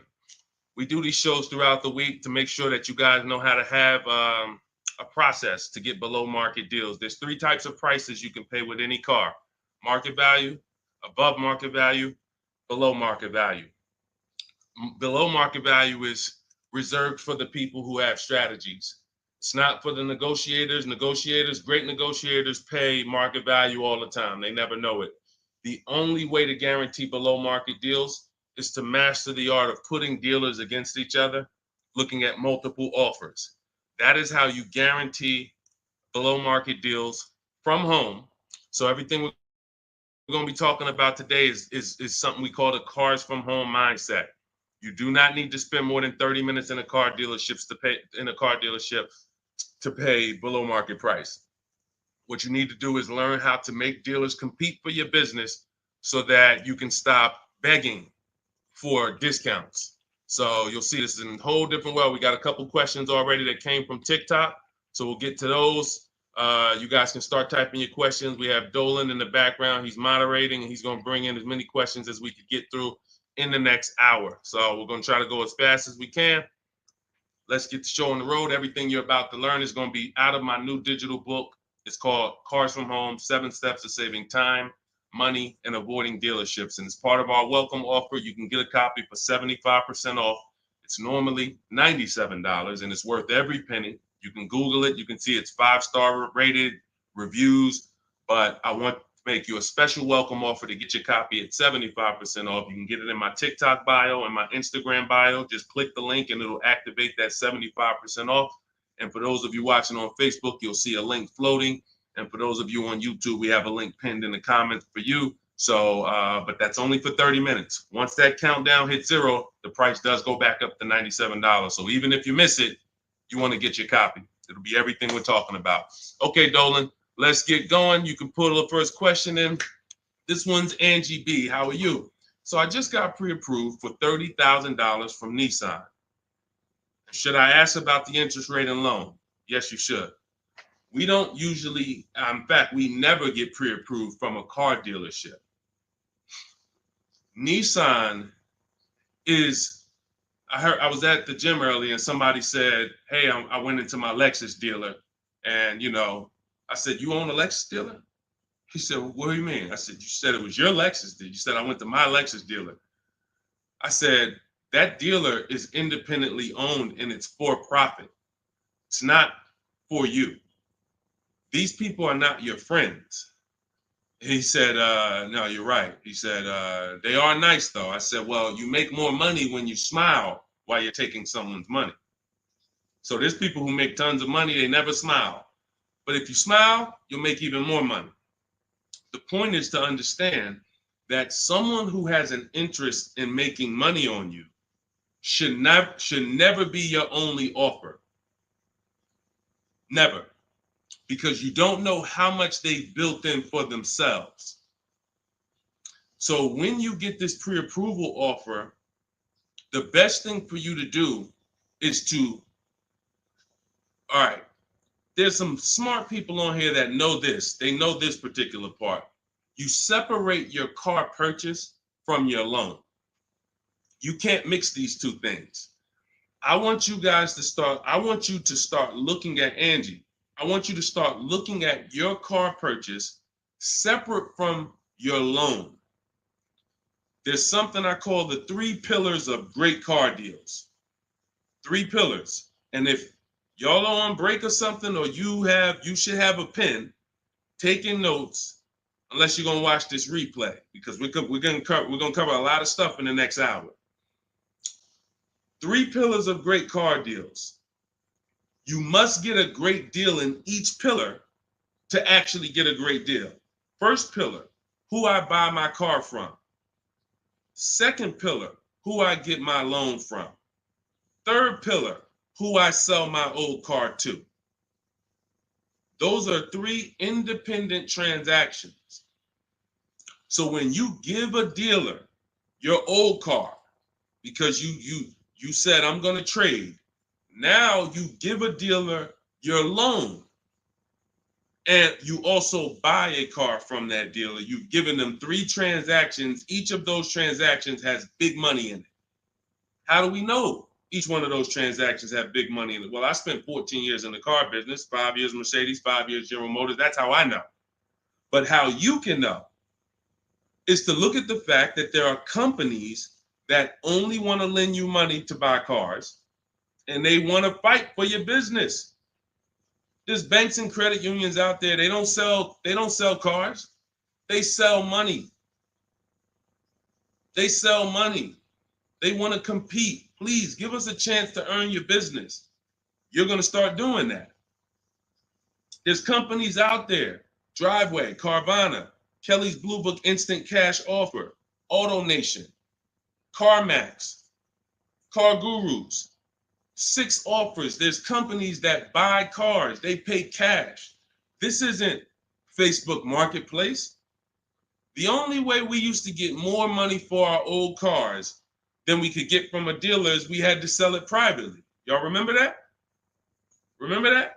If you wanted to make 2,000 or 3,000 extra than the dealer was going to give you, you had to sell your car privately. These 6 companies that I just named are going to pay you more than any dealer is going to pay you to trade. So what you got to understand, academic weapon, and people like you who are asking these questions, you got to understand that there's 3 parts to a car transaction. The ones I just broke down, that's if you have a trade. But now, how do you make sure that you get a great deal in each one of the pillars? It's simple. Bids. It's simple. Bids. All you have to do is embrace that. As long as I get bids, it's impossible for me to overpay. This is great for the people who's not a good negotiator. Let's be honest here. If you're not a good negotiator, type not me. You're just not good at it, or you just don't like it. Just type not me. Or me. It doesn't matter. Just something to tap in. Be honest. I see you, academic. Okay. Anyone who's just not, and here's what I know, because I'm taught this in sales. Only 15% of the population is. Only 15% of the population is comfortable with conflict. Hey, Terry, thanks for being honest. This is how we're going to win, being honest. So when you look and say, well, if I'm not a good negotiator, how do I get below market prices? It comes back to bid. So everything I'm teaching you is based on a bidding system. What you should be doing, Angie, is I'm gonna teach you something I call the bank bidding war. This is in my new book. So when you get your copy of the book, you'll see the entire bank bidding war blueprint. I tell you how to do this step by step. The credit bureaus, dealers don't want you to know this, so pay attention. Everyone hit the share button. Shout out to the sharers. I need everyone who shares to hit the share button. If you're on YouTube, hit the like button. Hit the like button, because we're about to drop something on you that I know you've never heard. Pretty much everything you're going to hear you've never heard. But let's go deep on this bank bidding war. The credit bureaus allow you to have multiple lenders access your credit within a certain period of time. And as long as you let them all access it in that period of time, it's going to have the same effect on your credit score as one hard inquiry. So if one hard inquiry on your credit would have lowered your score 9 points, you can have 20 and it'll lower your score the same 9 points. So obviously, if we could have one and we're going to take a 9-point hit, or we could have 20, what's better? With one person competing for our business or 20? So you cannot go into the dealers to do this. You can't say, well, I heard Deshone said I could go to this dealer and let them run my credit, and then the next day I could go to this dealer and let them run my credit. That's not how it works. You cannot do that. What you will do is you will make your deal for your car. First thing you're going to do, Angie, in the bank bidding war process is let's see, are there any special interest rates in the market? That's always step one. The bank bidding war is 3 rounds. Step one is, are there any special interest rates for the car I'm looking at? Are they running 0%? Are they running 1.9%?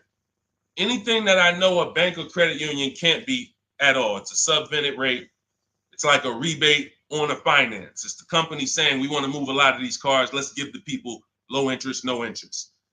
Now, once I check that off, there's no special rates. Now we're moving to the next step, which is shopping for our car.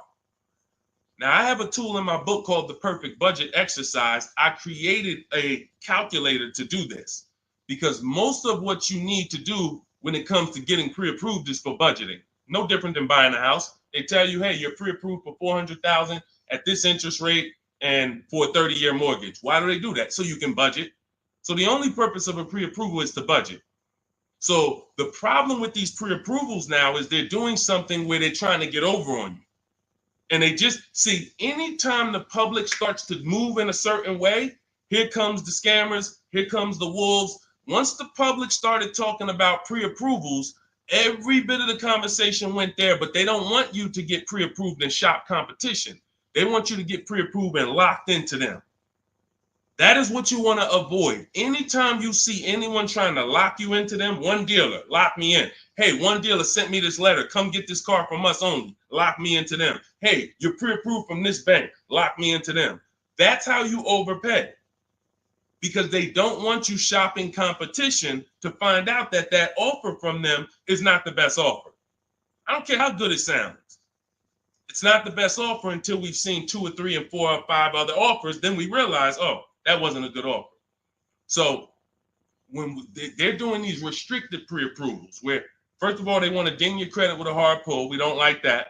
Second of all, they want to give you, they don't give you a rate, an interest, they give you a term, but there's an expiration date on it. Who's seen that? Who's seen that? Your pre-approval is only good for 30 days. Now, you done already hit my credit with a hard pull. Now I'm out here shopping, and I'm shopping with my back against the wall, and I have pressure not from the dealer that I'm buying from. I got pressure from the bank that wants to loan me money. Hurry up and find a car. If you don't find a car in 30 days, you got to come back and we got to hit your credit again. So what are you going to do when you're out there shopping and looking and you know your pre-approval expires in 2 days? You mess around and take something that you wouldn't have taken if you didn't have that deadline. So this is not what you want to do. This is not what you want to do. Hold on one second. Hold on. And I asked the people before when we did another stream, I said, hey, do you guys want me to do these quick skim over answers so we could get 20 questions answered in an hour, or do y'all want me to go deep on these subjects? And everybody said go deep on it. We like that. So that's the consensus. We don't do fluff answers here. This is car buying. This isn't, buying a pair of shoes. We go deep on answers. So we stay away from these because those were the games. These are the games these lenders are playing now. They don't want us shopping them. They don't want us shopping their competition. They're making a ton of money on interest, charging 7, 8, 9% interest, 10% interest to people who aren't shopping their competitors. We don't do that. What we're doing is we are going to, once we see that there's no special interest rate, we move into shopping for our vehicle. Now we're getting bids. Once we find the best offer on our vehicle, new car, used car, we lock it up with a deposit. We never take on the spot delivery. Type a $sign if you understand. Type a $sign if you've ever taken on the spot delivery from a car. You went in, signed the paperwork, same day, took it home. Type a $sign if you've done that. We don't want to do that anymore. I'm going to tell you why. On a finance, you don't have an opportunity to shop rates. You got to shop rates. From now on, you will be shopping rates. You're going to have 5, 10, 15 lenders compete to see who's going to give me the best rate. Because if I pay 7% on a $30,000 loan, but I could have got 5.29%. That's probably $1,500. That's probably, and we never go back and refinance. We just end up with a higher rate than we could have gotten. We wonder, we hope, hey, dang, I wonder if I got the best rate. This is what's going to eliminate that. So you're going to put the deposit down. Hey, I'll call you tomorrow. I'm going to go shop my lenders. And here's what we do that no one is teaching. We always let the dealer see if they can beat the rate. We do not only strictly go with our lenders. We don't have enough lenders to do that. If we had 20, 30, 40, 50 lenders that we were shopping, we got like, I show you how to reach out to about 5 in my book, but the dealer might have another 12, 13, 15. So we want all of these people competing. That way we guarantee we got the best rate. So what I want you doing, Angie, is I want you to not focus on one dealer's offer, one Nissan offer. No, that means nothing. You want to learn to separate your transactions. We've talked about the 3 pillars. You're going to bid each one out. And the best part about bidding is you can do it all online. You can do it all from home. 90% of what I'm telling you, 90% of how we buy cars and the people you're going to see, I'll introduce you to over the next hour. You see a lot of people who've learned from me. It's from home. That's why my entire process is called Cars from Home. The book is called Cars from Home. It's a digital book. It'll be in your inbox in 5 minutes, but you got to get there before the 30-minute timer goes down to get you 75% off. It's normally a $97 book, worth every penny. But for the next 30 minutes, if you haven't visited yet, you can get your copy for 75% off. Go to my TikTok bio, the Instagram bio. Don't miss it. You can come back to the broadcast. We'll be here. YouTube, we have a comment pin for you. On Facebook, you guys can see the link floating. Get your 75% off. That way you have all of this stuff step by step for the rest of your life. And when things update, I update the book. So that's another reason I love a digital book, because things happen, things change, new websites come out, boom, I go right in, boom, boom, update it. I don't charge you. Hey, you bought my book 18 months ago, but here's version 2. Send another $32 to, no, I want people to win. If you want to win, you're going to win with me. That's it. I'm not looking to nickel and dime people. That book should be $500, but at the end of the day, I want people to win. We want to make it accessible for everybody. Go ahead, Dolan, shoot the next one in. Skinner, good to see you, my man. Always checking in. Always good when I see you. What's going on? Let me get this book. Go ahead, Angie. Use it and win. Use it and win. All right. What's up, Yo? Good to see you. How can I get your people to help me out? I'm trying to purchase a vehicle in the next 2 weeks. We have a Shop with Deshone program. It's been out. I shop with people all around the country. So I always say, get in where you fit in. Some people are do-it-yourself people. Anyone who's a do-it-yourself person, we have the master blueprint. It's step-by-step. There's different paths. So you're not reading a book on leasing, buying new cars, used cars, high mileage driving strategy. You're not reading all of that and then trying to see what I do. There's paths. I basically have it like the warp zone. If y'all ever played Mario, if you're on a lease path, I have links in the book to keep you on the lease path. You're not reading used car stuff if you're leasing. It's going to confuse you. So, but that's do it yourself. That's the blueprint. Some people are like, okay, I want to do it with you, Deshone. Can we work together? How can? Yeah, we have that too. And we have to. So I put the information out. There's no excuse. There's no excuse for you 2 years from now being on my live and saying, hey, I'm still trying to figure out the car buying process. There's no excuse. You got a 14-year veteran here who nobody in the industry can control me because I don't work for a dealership. So I tell you everything that I do to buy cars below market value, lease cars below market value. All the people that you see, you guys know, if you've been on any of my streams, you know we share 10, 15 people an episode sometimes who are reporting their deals. So at the end of the day, you get in where you fit in. Get in where you fit in, but find a place to get in. I don't care if you watch all my free videos on social media. Now, once you get my book or you work with me, you can stop watching those videos. There's no point in you watching my videos warning people when you're inside with me and you got my blueprints. So it's just about getting where you fit in. That's all. Go ahead, Dolan.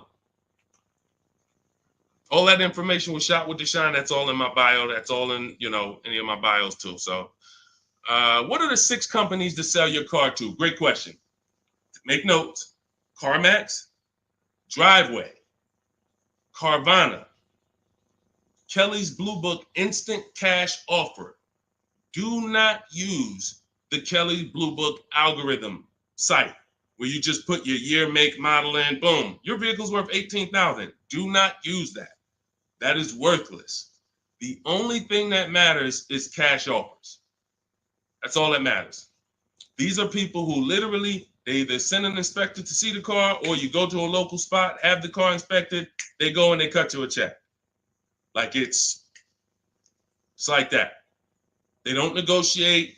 Sometimes Kelly Blue Book will patch you into a dealer and they'll say, hey, I might be able to pay more if I see it. We don't usually fall for that. We want strictly, hey, there's no used car manager in this world in this country who can't put a number on a car sight unseen. Like literally seeing it, that car is worth about this. That's what they do all day long. Look at cars in auction, make offers, make offers, make offers. So all of this stuff can be done online. And these are the people who pay more than, see, you're not going to, once you use this process, you're getting bids. Remember that. So if you're like, hey, I'm looking for a 2019 Honda Accord, I'm going to show you how to see the entire market. Because the problem is, there's another guy at the gym, because people know me locally, a couple people know what I do, and they'll come up to me, hey, I'm looking at this car. I'm like, look, I don't do this. I don't do this. I don't care how close you are to me. Like, I don't do this anymore. But, you get the same information. We've laid out the path. But he showed me, I just saw this car, though. I was looking at it. I said, there's probably 50 of those cars within 100 miles. There's definitely 50 within 300 miles. So the whole idea, remember, you have to know the goal of the person trying to sell you something. It's to lock you in to them. They want you to think this is the only one. This is the only offer. No, there's cars are cookie cutter. If y'all ever see these new cars come off the truck, you'll understand. Oh, they sent 4 of those black ones. There's 4. These cars are cookie cutter. And all of these dealerships are competing. So when we start bidding and getting bids and we find the lowest price car in the market, we get the lowest offer on a lease, on a finance. I have all of this in my book. We do this by email. With a used car, we go on the marketplaces. We go on, it's like shopping on Amazon or BestBuy.com or Walmart. We're going to all the marketplaces for used cars, and we're just screening it down. We'll talk more about that. If somebody wants to know how we screen down used cars, feel free to ask that question. But the point I'm trying to make is, once you have found the lowest car in the market, that dealer knows they're selling that car at the lowest price in the market. So they cannot turn around and beat all of these other offers that Carvana and CarMax and all of these companies made to buy your car. They'll be out of business. You can't be the highest price. You can't pay the highest price to buy people's cars and then pay the lowest and then sell your car for the lowest price. You're just not going to make any money. So what we do is we find the person who wants to buy our car for the highest price. That's step 2 in my books, the equity assessment process. Those 6 companies that I named. We do this with leases too. We sell leases too. I've been talking about this for 3 years, and I know there's still people who like, Deshone, I didn't know you could sell a lease. If you didn't know, type a question mark. If you didn't know you could actually sell a lease and pocket cash if you have equity, type a question mark. So once we do the equity assessment, we've seen this is the company that's going to pay me the most for my old car. Now we're shopping for our new car. This is the company that's going to sell me the new car for the lowest price. 2 pillars. 2 pillars. You see what I'm saying? That's 2 pillars of our car deal. Guaranteed we paid, got the most for our car. Perfect, check. Got the least car, got the lowest car in the market based on bids, based on multiple offers. This is how it's done. And this stuff takes an app. Like, when you guys get good at this, you'll be able to do this in 90 minutes to 2 hours. 90 minutes to 2 hours. I can get any car I want below market value. I'm going to pay less than everyone else. It won't take me more than 90 minutes. You'll get there. In the beginning, 2.5 hours it's going to take you to go through. You're going to be fumbling. You're going to be overthinking. And once you just get to trust in the process, you'll see, okay, this is a 90-minute process. Now, I don't want you rushing your shopping. It's a big point before we go to the next question. Too many of you are rushing your shopping. That's why you're ending up with cars you don't like in 3 months. We don't rush that. We don't let anyone rush us into making a decision on the car we want.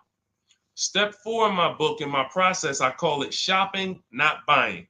You're going to enjoy shopping the way we shop because no one pressures us. We don't let them. We enjoy our shopping process. We're only there to test drive. We take our time to decide what we want. Now, once we decide what we want, it ain't taking us no more than 90 minutes to get it. But the deciding of some of you might spend 3 months deciding what you want, and that's okay. Visiting dealerships, driving multiple cars, perfectly fine. But we don't, the problem is when you turn shopping into buying. That's the problem. You tell your kids, hey, kids, we're going to go out, we're going to look at cars this weekend. Yes, oh, God, Daddy, we're getting a new car, Mom. Yes, great. All right, we're going to go look. First, we're going to go to Toyota. Then we're going to go to Honda. Then we're going to see the Chevy. If we had time, we'll test drive a Nissan, and it's going to be a good day. All right, perfect. You come out there, you drive the first car. Next thing you know, Daddy's sitting down, Mommy's sitting down talking to the salesman. That's where this is where you ruined your shopping. You ruined your shopping. What is Daddy doing sitting down? Why are you sitting? Daddy, I thought we was going to Honda next. What happened? 4 cars we were going to drive. Yeah, but they said we got a good deal. It don't take them long. If you let them catch you, it don't take us long to catch you with something. Hey, we have some great deals today. The manager said this morning, we're not going to turn down any good deal. We're so far behind our goals. Anybody who makes us a reasonable offer today, the next thing you know, you're not shopping anymore. You're talking about buying. Y'all see the difference? Type locked in if that makes sense. That's why we had a specific step in our process. It's step 4. It's called shopping, not buying. Shopping is deciding what you want. Buying is coming home, getting multiple offers on what you want. And we don't mix those two. This is how you enjoy the process. This is how you wake up in 6 months and you still love the car because you took enough time to make your decision and you didn't let anyone rush you. We're not gonna let anyone rush you if you're doing this my way. Go ahead, Dolan. Roll the next one. But yeah, get those 6 companies. Get your equity assessment done.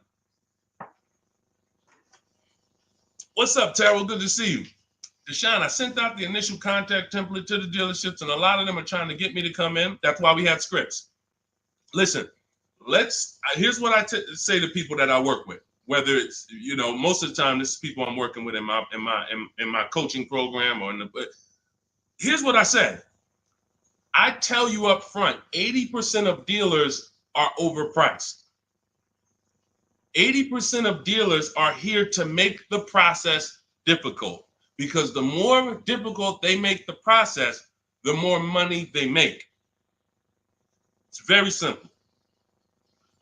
When you get my book, I have email scripts that reply to everything.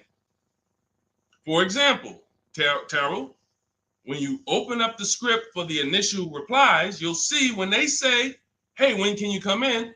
We copy and paste. Actually, I'm going to be doing my entire process online. Do you have a car that I'm interested in? Do you have a match?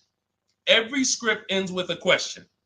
Whenever you are emailing a dealer, it should always end with a question.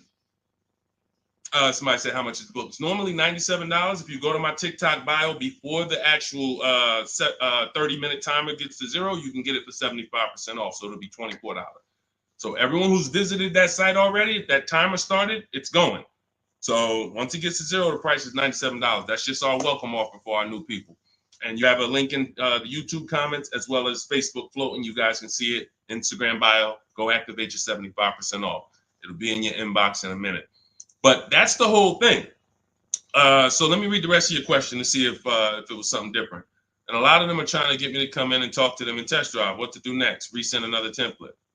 Well, there you go. No, you don't resend another template. We actually use the scripts. See, the reason why I know everything they're going to say is because those are templates too.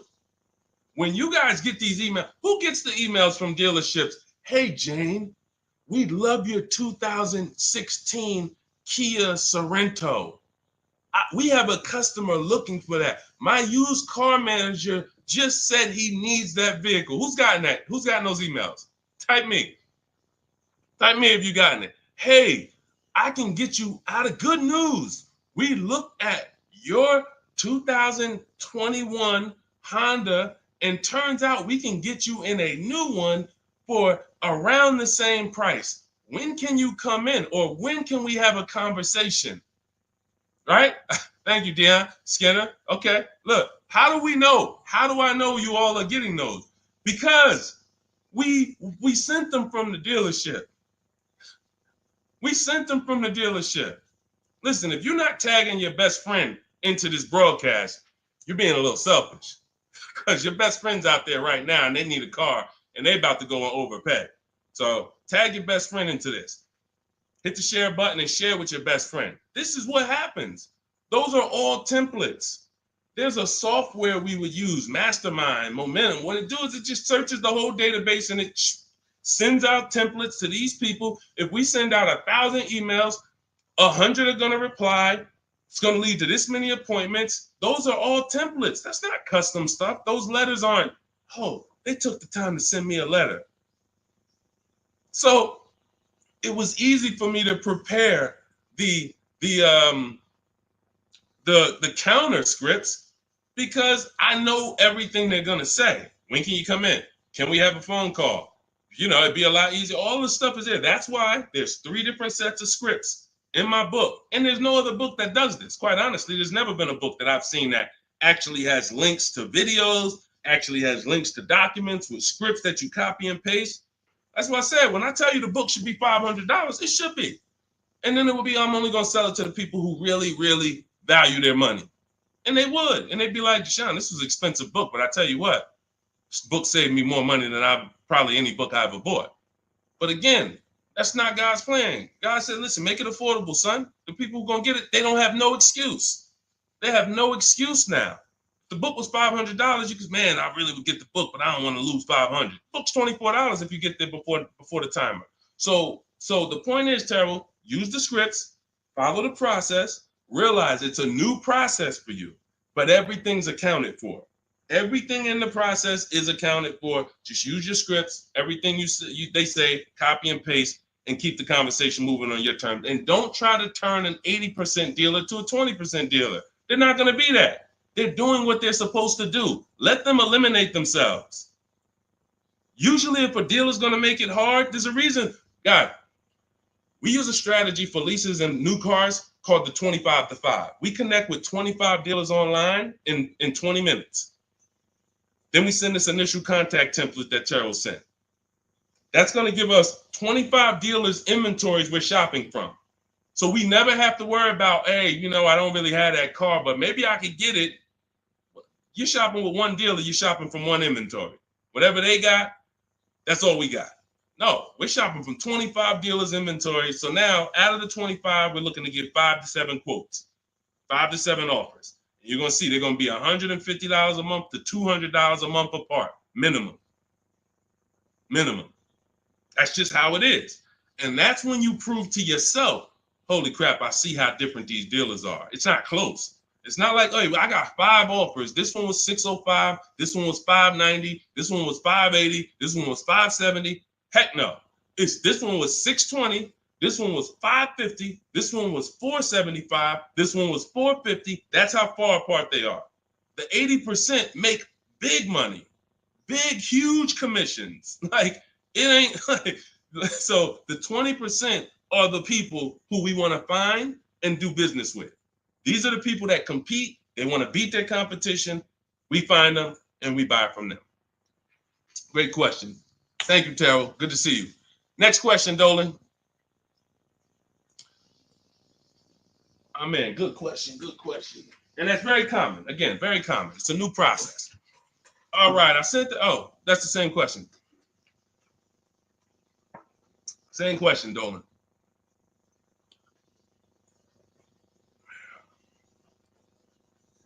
What's up, Jaden? Buying my first used car this year. All right, putting $10,000 down with fair credit and a trade in worth $1,000. How do I maximize for the best car possible? First thing we want to decide is, should we be buying or leasing? This is very important. Now, I know many of you were taught on here, never lease a car. That advice is costing you thousands and thousands of dollars. And we'll go deep on that because I can't make a statement like that without going deep on this. But let me ask you, Jaden, do you have good credit, fair credit, not so good? You know, nobody knows you, so it's not like, you know. But I need to know this to properly answer the question, because some people, you know, they want to put a lot of cash into the transaction because they don't really have any credit. Let me know. I'm looking for your comment. Listen, you got to stay close to your keyboard. All of you who are asking questions, I want you to stay close to the keyboard. Dolan's pulling the questions in, and, you know, I want you to stay close, because I might ask you a follow-up question that I need to actually, you know, be able to answer it. So let me just assume.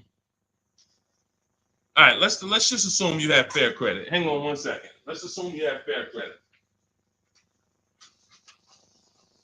All right. Hang on. Okay. So let me tell you an outcome that's very common. And you could decide, this is all of you who have a child who's going to be getting a car, or you're going to be getting your first car. Like, listen up to this. We go wrong buying people their first car a lot of times, because typically when you buy a car, what's happening is you have to pay for the whole car. Some of you know every $5,000 on a car loan is about $100 per month.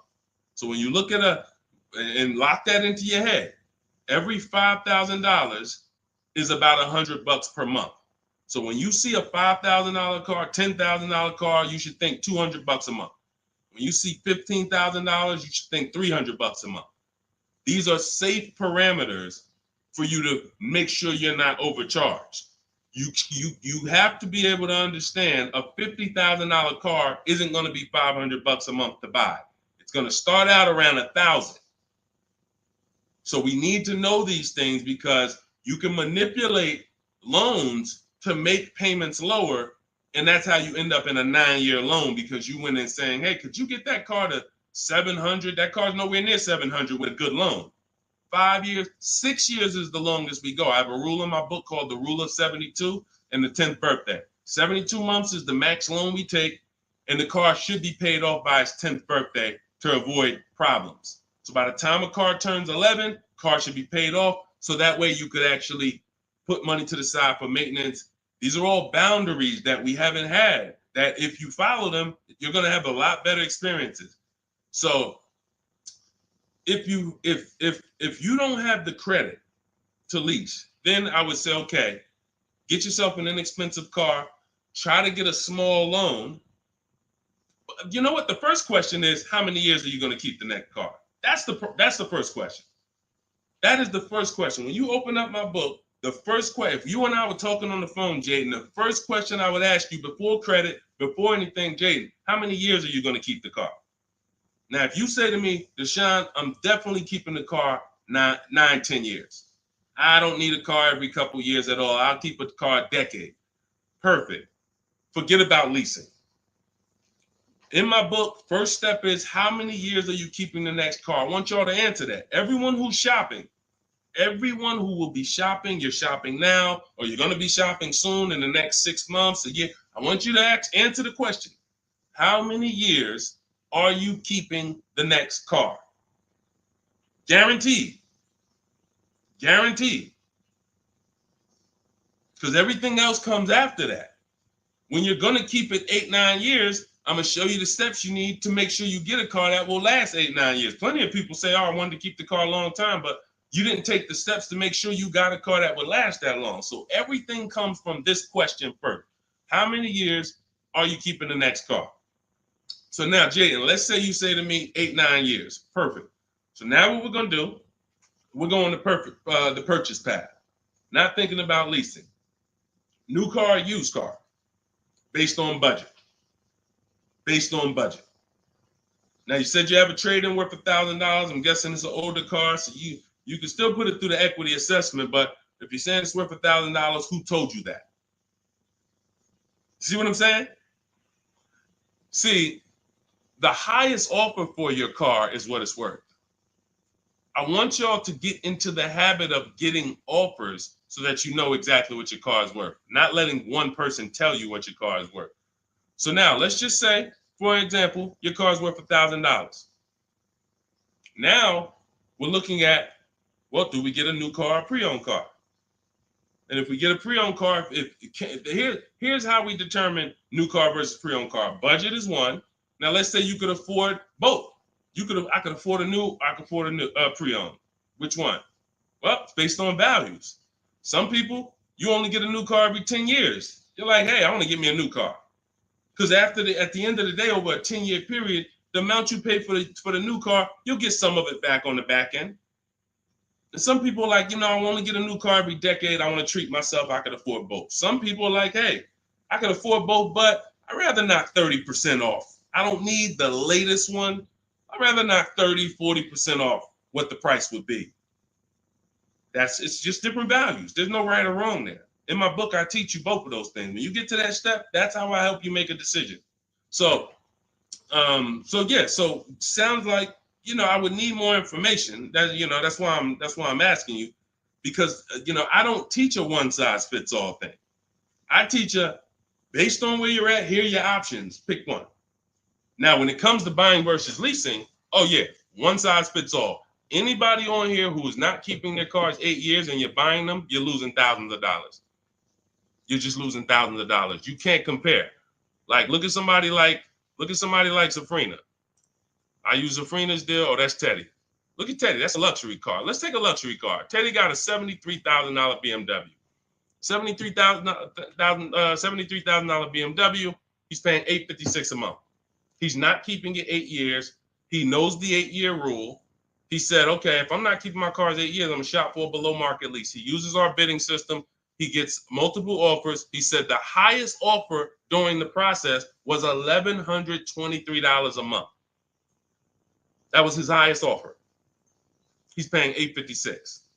When I tell y'all, if you don't have a system to reveal the 80% dealers who are overcharging people, you're buying from one of them. You're buying from one of them. They do business. It's not like these guys are going out of business. You're buying from one of them. And you see, but Deshone, they told me this was the best deal that they could, this was their best offer. It was their best offer. It wasn't their competition 20 miles away's best offer.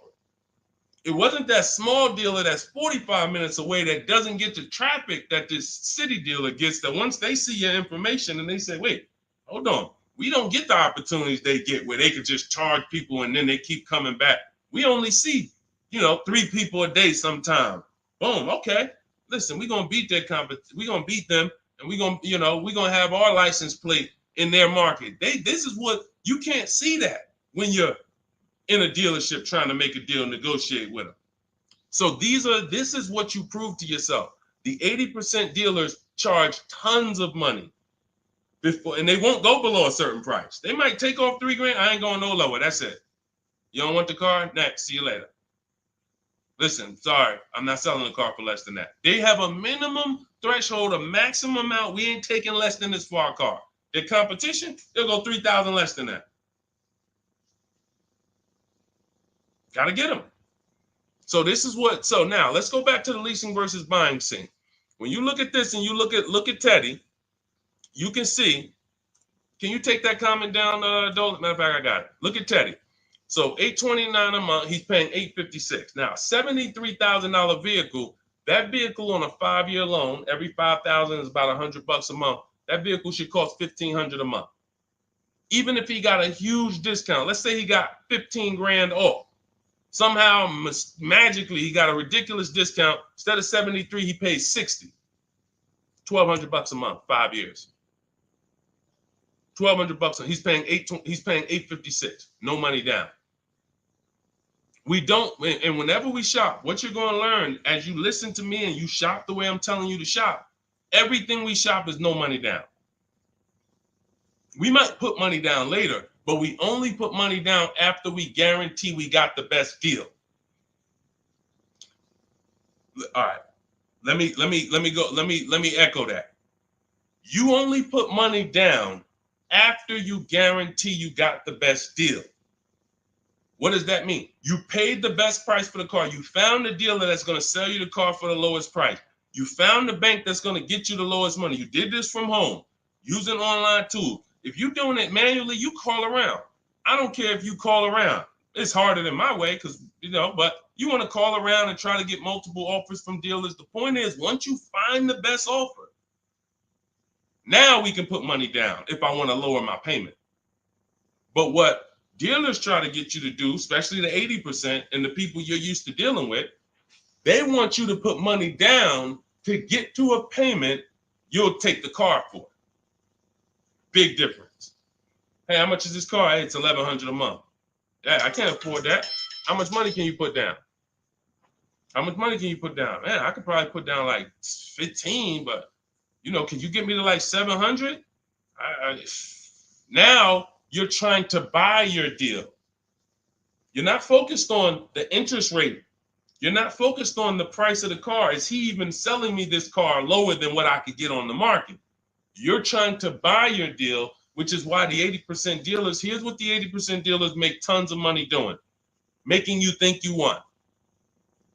And all I want you to understand is this is simple, easy. That's hard.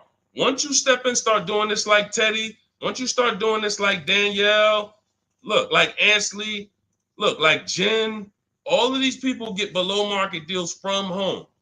Once you start doing it like this, you'll realize this is the easy way. At home, at work, man, I just bought a car. How you buy a car? I ain't even see you spending all this time in dealerships. Look at all these offers in my email. Look, this offer, this offer, this offer, this offer. Yep, just the one. I just locked it up, saving me $7,000. You'll never go back. You'll never go back to the old way. You have to learn cars from home. All the money is over. All the overspending happens inside dealerships, which is why we never do it. Go ahead, Dolan.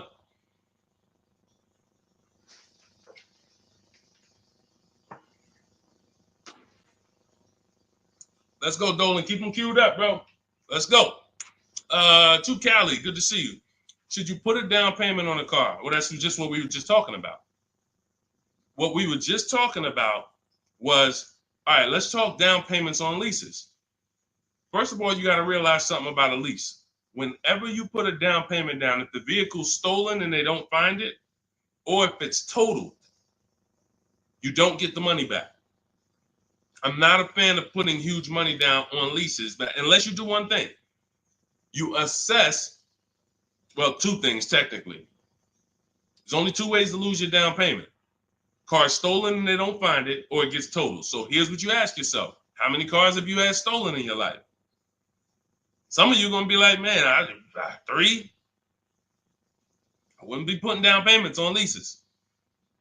Some of you like, Deshone, I never had a car stolen. Thank God. All right. You can check. You can check. Now, second question.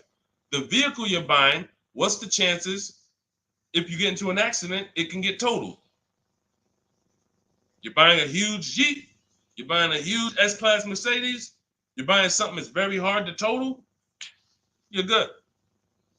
You're good. You're buying a Honda Civic, putting $5,000 down on it. It's not a good. You're taking big risks. Big risk. So that's how we assess leasing. But here's the thing. This is how we shop for our leases. This is all in my digital book. We shop for our leases with only first month's payment down. That's really no down payment because when you lease, you give them your first payment, then you drive off. And when so that's how you do it. So first month's payment out of pocket, 12,000 miles per year. And we put taxes and fees in the payment. That's it.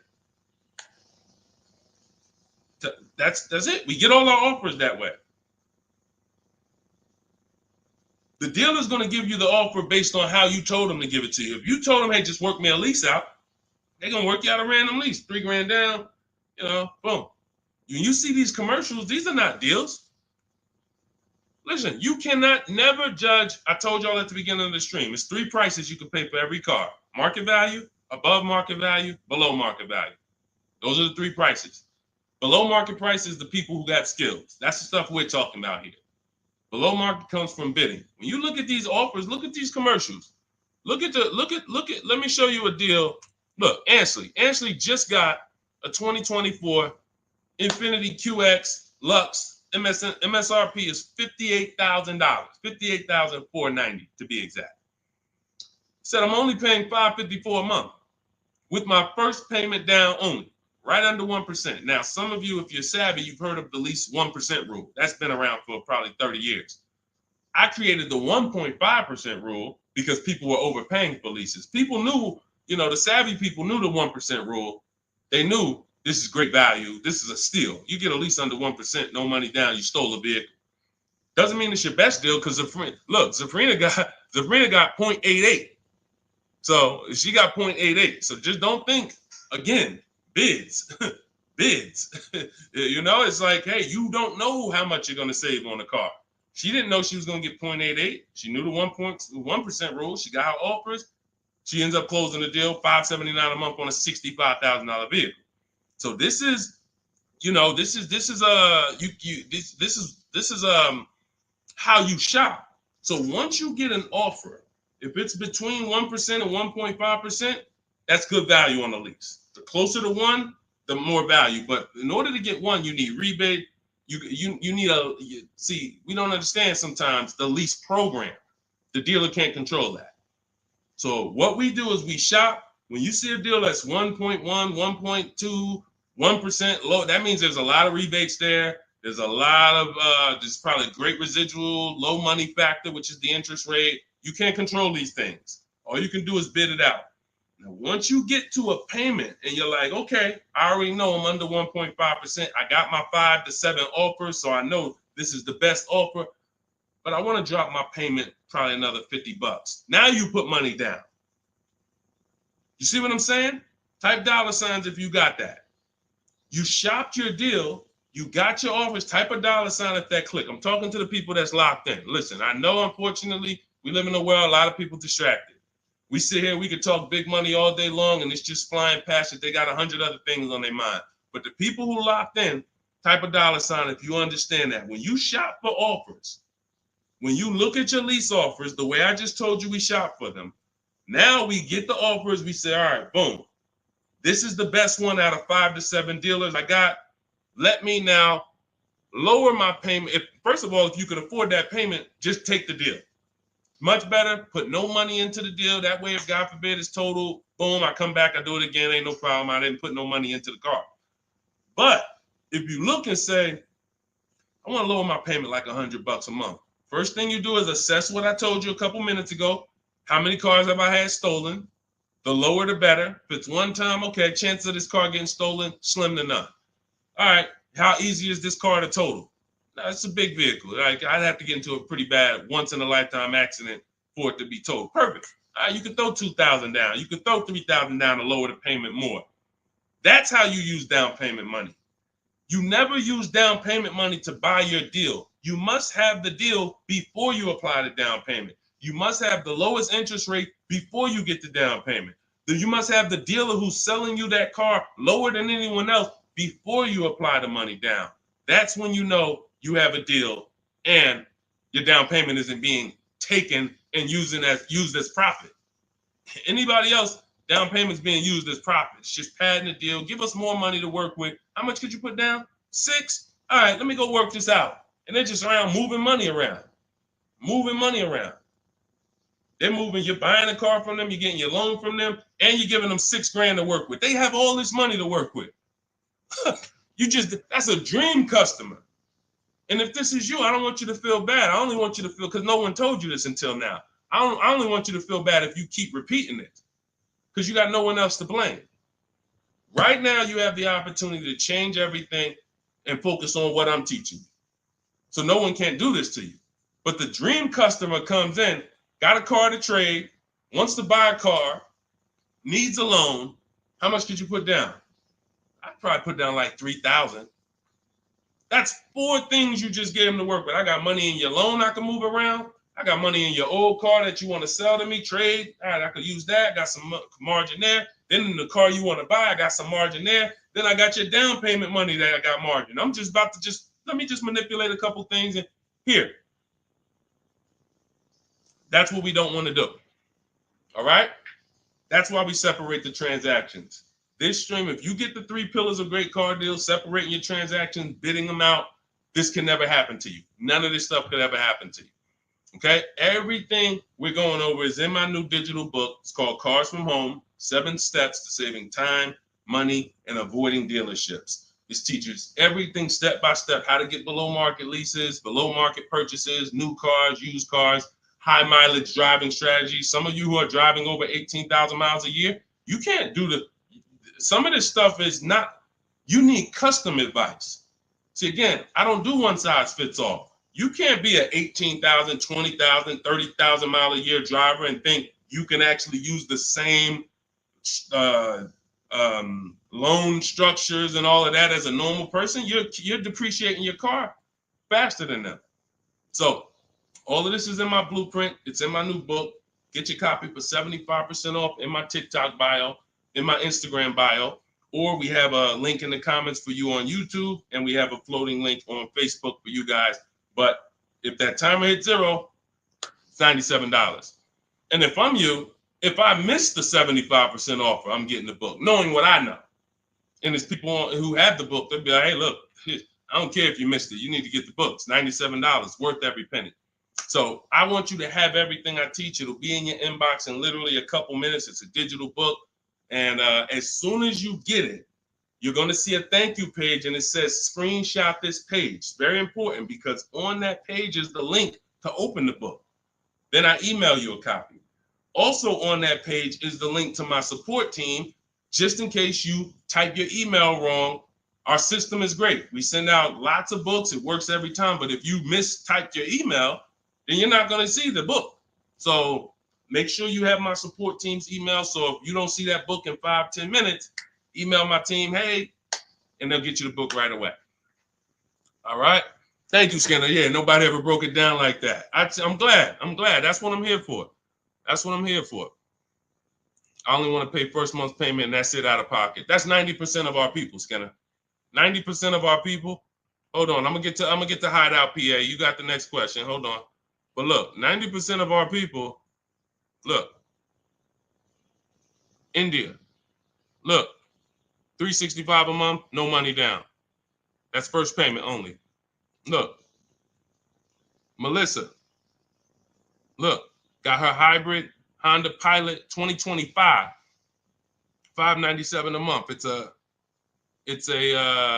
She made $12,000 on her equity assessment, sold her car. So $597, I'm trying to see an MSRP, almost 50 grand. So it's a 1.2% lease. Look, nothing out of pocket, first month's payment. Look, Ansley. I gotta go get the rest. I didn't hit see more to get his detail. You see, Ansley got 2 cars. He just got another BMW. Hold on. Look. Milligan. Everybody, we pretty much, look, zero is signing. Melissa. This is what we do. There's nobody who's better at this than we are. Listen, if I had the time and we did one stream where we just sat here for an hour, I could show you 100+ people. Boom, boom, boom. Well, I just show a dozen because I'm not going to spend too many. Look, if you don't get it from 10 people, you're not going to get it from 100. You know, if 10 people just like you who are showing their deals, paying less than you, don't persuade you, 100 wouldn't. But the point is, everybody shops with no money down. Because when you shop with no money down from now on, you will see it's easier because you can't confuse me. You can't confuse me when I'm shopping with no money down. You got to be great at math, which I love math. So, I mean, I love math. But you have to be great at math to put 3, 4, 5,000 down and be able to see where the money's actually going. So the best thing to do is compare. I could get this car, no money down. I could lease this car, no money down. What's my payment? And then you'll be able to see it. Dealers can't manipulate you. So definitely, that's all we do is no money down shopping. Go ahead, Dolan. You can put that one up. You can put that question up. I want to get to that. Hideout PA. In a 2-year lease, 2024 Jeep Hybrid, 1,500 down, 499, 10K a month. Good deal. You have nothing to compare it to. You have nothing to compare it to. And this is what I don't like. Listen, I'm not the one who tells people you got a bad deal. The only time I would tell somebody they got a bad deal is if they broke the 1.5% rule. So if you take no money down and you divide your monthly payment into the MSRP, if you were over 1.5%, there's no value in leasing that vehicle. You're paying too much for a car you're giving back in a couple months. So, hold on. Sorry. Yeah. So, sorry. So, but when I look at your deal, the reason why I hate this is because you've already gotten the car and you're driving around and you don't even know you got a good deal. You're wondering if you got a good deal. That's very disempowering. It's a very disempowering position to be in. But had you gotten 4 other offers, you wouldn't have to ask me that. And what I want you to do is change that, because frankly, I would bet $1,000 that if I said to you, you think I can find that car for less than what you paid? Bet me some money. Would you bet me $1,000 that I can't find that exact same car you got for a lot less money? Would you take the bet? You'd probably be like, nah, I don't want to take that bet. I don't want that for you. I don't want that for you. I don't want that for any of you. Driving cars, and if God forbid you see Deshone the Auto Advisor one day and you're like, and I'm like, hey, yeah, you just got the car? Okay, great. If you don't feel like, hey, listen, I got 5 offers from these dealerships, and the one I picked, they were so much less than everyone else. See, I know you use what we're talking about. I know the people I run into that use what we talk about. They come up, the first thing they're doing is saying who made them the best offer. They're saying, hey, the dealer couldn't beat the rate I got from the credit union. I know you're using what we teach. They're like, yo, I had to go 150 miles to pick it up in the next state because they made me the best offer. I know you're using what we teach. That's when I know.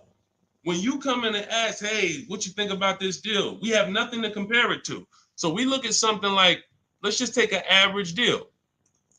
Let's take an average deal. Let's take a big money savings. Let's always use Sean for an example. Because what you're trying to do when you're not getting bids the old way is you're actually feeling for the bottom, and you're hoping, I hope this price that I paid was the bottom. Shout out to the people running the likes up on TikTok. Every time y'all hear something y'all like, just keep tapping the screen for like, spend 10 seconds just, man, you know what? This dude is going in over here. Just spend 10 seconds. Every time you hear something you like, tapping the screen. Shout out to y'all running the likes up. But when you look at, hey, look, I lost my train of thought. What was I talking about? I don't even know. That usually happens once I've been on for about an hour. That usually starts happening. Hideout PA just bought the book. Awesome. Listen, I'm answering your question right here. So, and look, next time, that's the thing. So again, I cannot tell you, oh, the MSRP was 49,000. Okay, so 49, 1,500 down. That's about a 1% lease. Solid. We don't know if you could have did better though, and that's the point. Again, Zafrina. Funny story about Zafrina, and she got this 0.88% lease, right? You're probably a little over 1% because you put about 1,500 down, so that $1,000 probably would have put you about maybe 1.1. Still great value, absolutely great value. great value. But Zafrina called me. She was shopping for a Jeep Grand Cherokee. She didn't call me, but we you know, she's in my program. Again, we have Shop with Deshone, Shop with, you know, blueprints. It's all up to you. However you like to learn, we provide it. So she was shopping for a Jeep Grand Cherokee, and the best offer she had was like 1.1, and it was solid. But she was coming out of a Jeep where she was under 1%. Her lease was up. She was under 1% on her old lease. And she said, the guy told me if I take the hybrid version, or the electric version, he can get me down to 1%. No, I think she was maybe 1.2 on a Jeep Grand Cherokee Limited at the time. She said if I take the hybrid version, he said I could do a 1%. He could get me to like 1%. I said, okay, if you're going to look at the hybrid, the electric version, that's an entirely different vehicle. The same dealers that you've been getting the offers from, run it past them now. That's a different lease program, different vehicle. Yeah, he might be able. Now look at this. Here's the big part. He was selling her the standard version lower than everybody else. But then he flipped her to the electric version because it had a better program. She ran the lease again, and another dealer sold that vehicle lower than everyone else. This is why this round robin system is so fun and empowering and revealing. You cannot trust any one dealer. We put them against each other, and that's how we win. So she ends up getting a 0.88% lease, $579 on this $66,000 Jeep. So that's the only thing. Even when we get a great deal, you never walk into a dealership say, get me to 1%, get me to 1.2, get me under 1.5. We don't say this stuff. We get bids. We never know where the best deal is going to be. We just never know. That's why we get bids. So everything we are learning is in my new digital book. Those of you who spent the last hour, 10 minutes with us, you're like, Deshone, I got it. I took a lot of notes. Perfect. But those of you who like Deshone, there's no way I'm going to remember all of this stuff. I want the whole step-by-step blueprint. That is Cars from Home. My new digital book is called 7 Steps to Saving Time, Money, and Avoiding Dealerships. You're going to learn how to get below-market car deals on leases, new cars, and used cars, and without spending more than 30 minutes in a car dealership. You'll be doing this from home. Everything we do is putting dealers against each other, making banks bid. We don't beg for these discounts. None of these people you saw me share, they know we don't do any begging. We are the prize.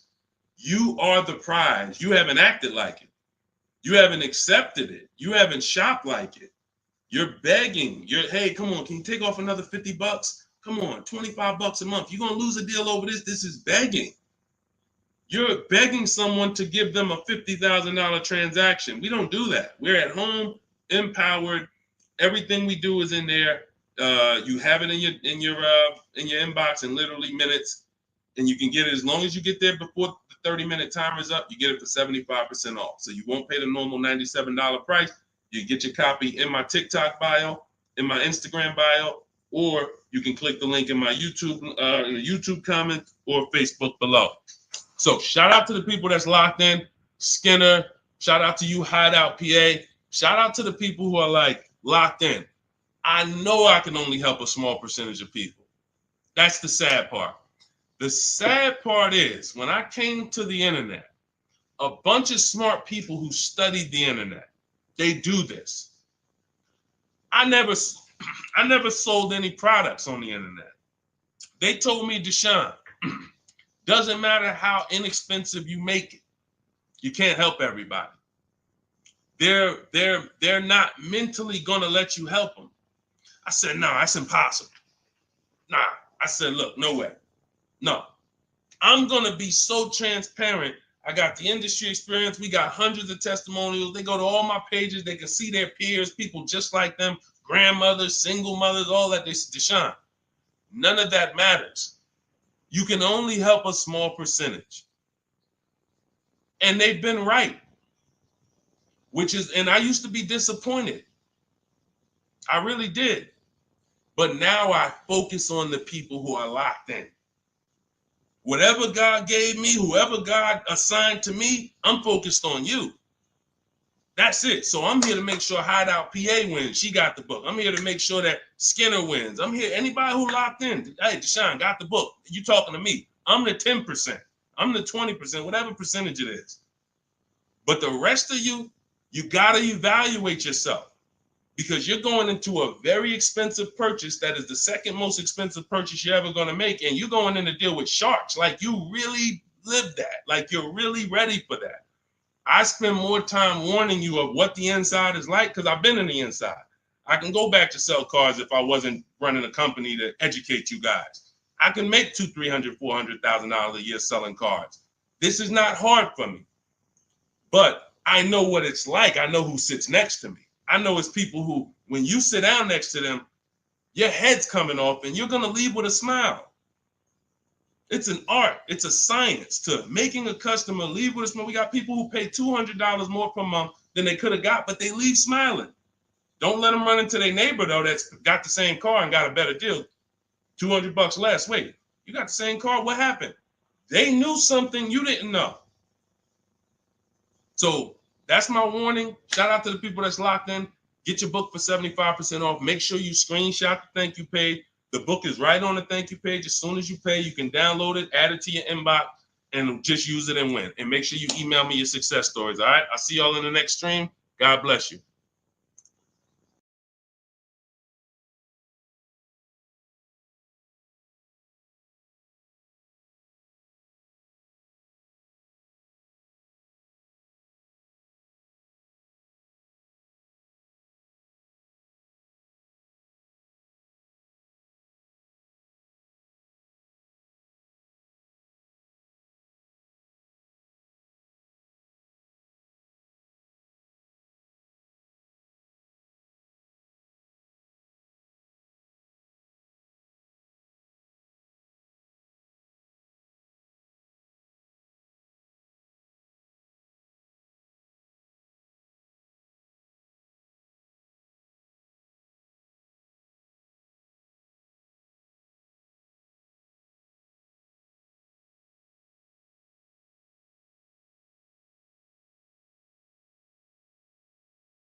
And answers. Welcome to Car Shopping Questions and Answers. We're about to go very deep to make sure that you get the answers you need when it comes to buying or leasing your next vehicle. And we want you to have below market strategies. You can't pay market value and you can't pay above market value. The goal when you are purchasing or leasing a car is to get a below market deal. That's the only deal. If you pay market value, you're paying what everyone else paid. It's not a deal. If you pay above market value, you're paying higher than what most people pay. It's definitely not a deal. The only deal is below market value. I see you, Rachel. We're gonna start off with you. I see your question on coming in on TikTok. So Dolan, we get ready to pull these questions in. As you guys start typing your questions, we're gonna have Dolan pull them into the show so you can start typing. And I want you to know that everything you're gonna learn over this next hour is out of my new digital book. It's called Cars from Home. 7 Steps to Saving Time, Money, and Avoiding Dealerships. I wrote this book. I put 14 years of industry experience in the car business, working with dealers, working inside Mercedes-Benz, inside General Motors, and I created a 7-step process for you to get below market leases, below market finance deals, below market loans, below market cash purchases, below market used cars, and I have high mileage strategies in there for those of you who drive over 15 or 18,000 miles a year. It's all in there step by step, and you can get your copy for 75% off as part of our book launch offer. You can click the link that's floating on Facebook. You can click the link below on YouTube. We have a comment pin for you, and inside my TikTok and Instagram bios, you guys have a 75% off link for 30 minutes. Once that timer goes to 0, the price does go back up to $97. It's still worth it at $97, but I'd rather you save the 75% off the total price so you have even more value. So get your copy immediately. Don't let it go down to 0 before you get your copy, all right? Let's get started, Dolan, with the first question. Start typing your questions, guys. We're going to get through as many as we can in 1 hour. And as you come in, can you hit the like button? It does matter. It does activate the algorithm. It does let these platforms know that we need more people over here so we can help them protect their money. Okay, this question came from Rachel. what's the best time to get a car? I drive a 2014 and I own and I owe $18,000. What is the best advice you can give on trading a newer vehicle? It's under 18, it's under 100,000 miles. Okay, Rachel. So one of the things that the first sense I get is I don't like you still owing that much money on a car that's 10 years old already. I have a rule that I teach. It's called the rule of 72 and the 10th birthday. That means that you never want to take a loan longer than 72 months, but you also don't want a loan on a vehicle past its 10th birthday. And I'm going to tell you why. In 14 years in the car business, I've seen tons of people have things go wrong about the 10-year mark. Now, there's nothing wrong with things going wrong because that's why you have a car, so that you can put a little money into it, maintain it, and keep it driving for as long as possible. The problem is when you have a loan on that car, now what you're doing is you're repairing the car while you're making, hold on. I had to turn the Bluetooth off.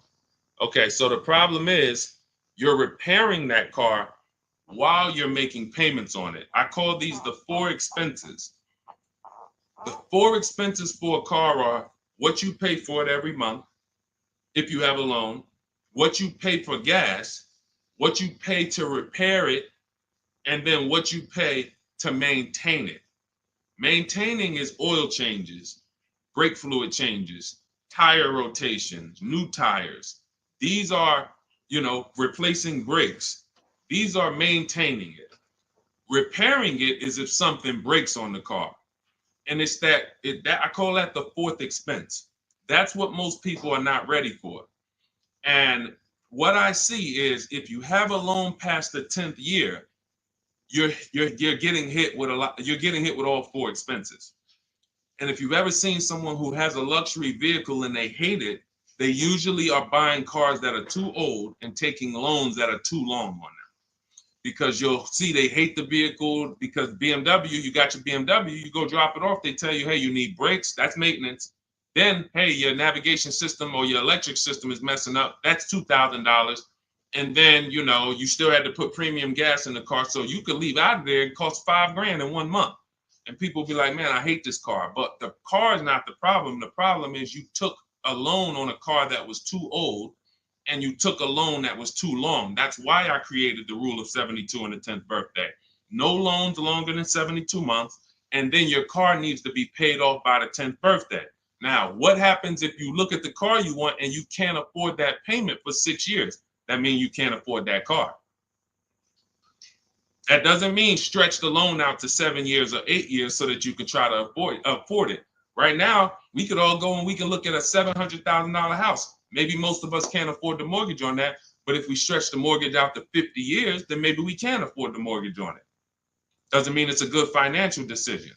So if you're going to finance again, Rachel, I want you to keep that in mind. When you replace your current car, if you're going into another finance, which I don't recommend if you're not keeping this next car 8 years, because you're going to be in the same position again, you should be going into a below market lease. Then if you're keeping the car long term, then go to another finance and then make sure you're not buying too much car, taking out too many loans on it, and taking out too long of a loan. Use that as an affordability index. If I can't afford this car on a 6-year payment and I can't add up, here's how you do it. You look at the car, ask yourself, how old is it? If it's 6 years old, that means I got to take a 4-year loan.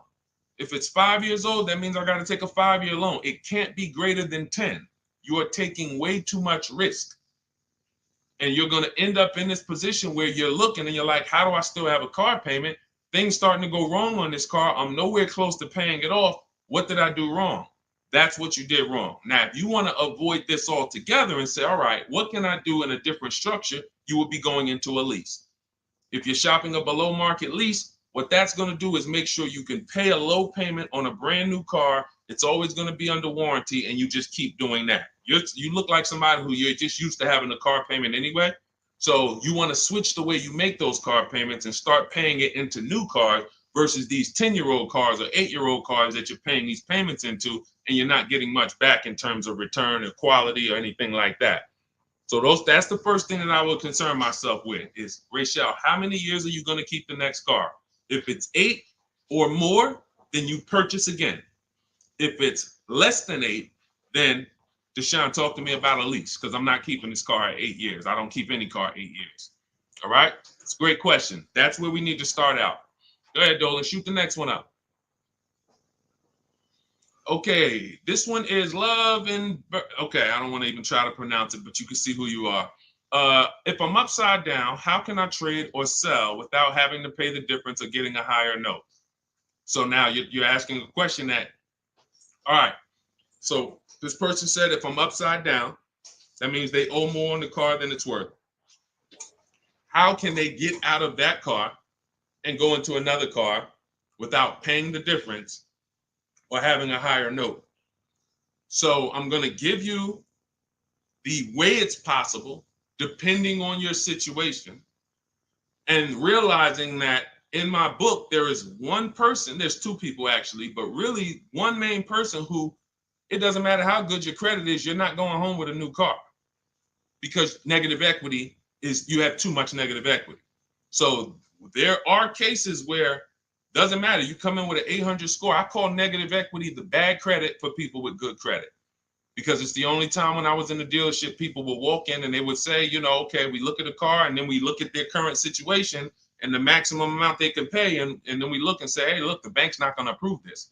You can't roll over 10 grand of negative equity to that $30,000 car and do no money down. So there are circumstances where you've dug yourself too deep, and the only thing that's going to do it if you don't have money is time and paying down the vehicle. So let's talk about if you're not in that situation. First thing I'm doing is I'm going to CarMax. I'm going to driveway.com. These are websites. This is because you notice what she said. If I trade or sell, that's very important, because some of you've been on the stream, you know we don't sell. I mean, we don't trade. We always sell our cars to cash buyers. You know, that come, they write big checks, they pay more than dealers. So the first thing we're going to do is visit these cash buying websites: CarMax, Driveway, Carvana, KBB Instant Cash Offer, AutoNation, and Car Gurus. That's going to give you 6 independent offers. Now, once you get those 6 offers, that's going to tell you how much negative equity you have based on your payoff. You need to call your bank and ask them, how much is my payoff? That's the amount you owe. Don't look at your statement. Call your bank, make the phone call, and find out your payoff. Now, you look at what your payoff is, and you look at what your highest offer is. If your highest offer is the same as the payoff, you're break even. If your highest offer is 20, but your payoff is 15, that means you got 5,000 of equity. If your highest offer is 10 and your payoff is 15, you got 5,000 negative equity. So now the best thing to do is what I call pay the difference. Because when you pay the difference, now you can go into your next transaction and you can do a clean transaction. Clean transaction. So whatever deal you get on your next car, it's clean. You're not bringing any baggage over. You can shop multiple offers. There's no limits. But if you can't pay the difference, now you have to do what we don't like doing, which is trade. And there's going to be a ton of people with negative equity, because a lot of people bought cars that were overpriced from 2020 to 2022. You know, we were trying to warn people to lease, to ride out the market, buy inexpensive pre-owned cars to ride out the market, or, you know, keep their current car and not shop if they didn't have to ride out the market. Some people didn't take that advice, and they went and they overpaid because they had no shopping strategy. And now they're going to be 15 grand negative equity trying to get another car. So if you can't transfer, you know, there's limits to what you can transfer. If you can do what we teach and you actually can shop the market the way we teach, you might get a deal like this. Let me show,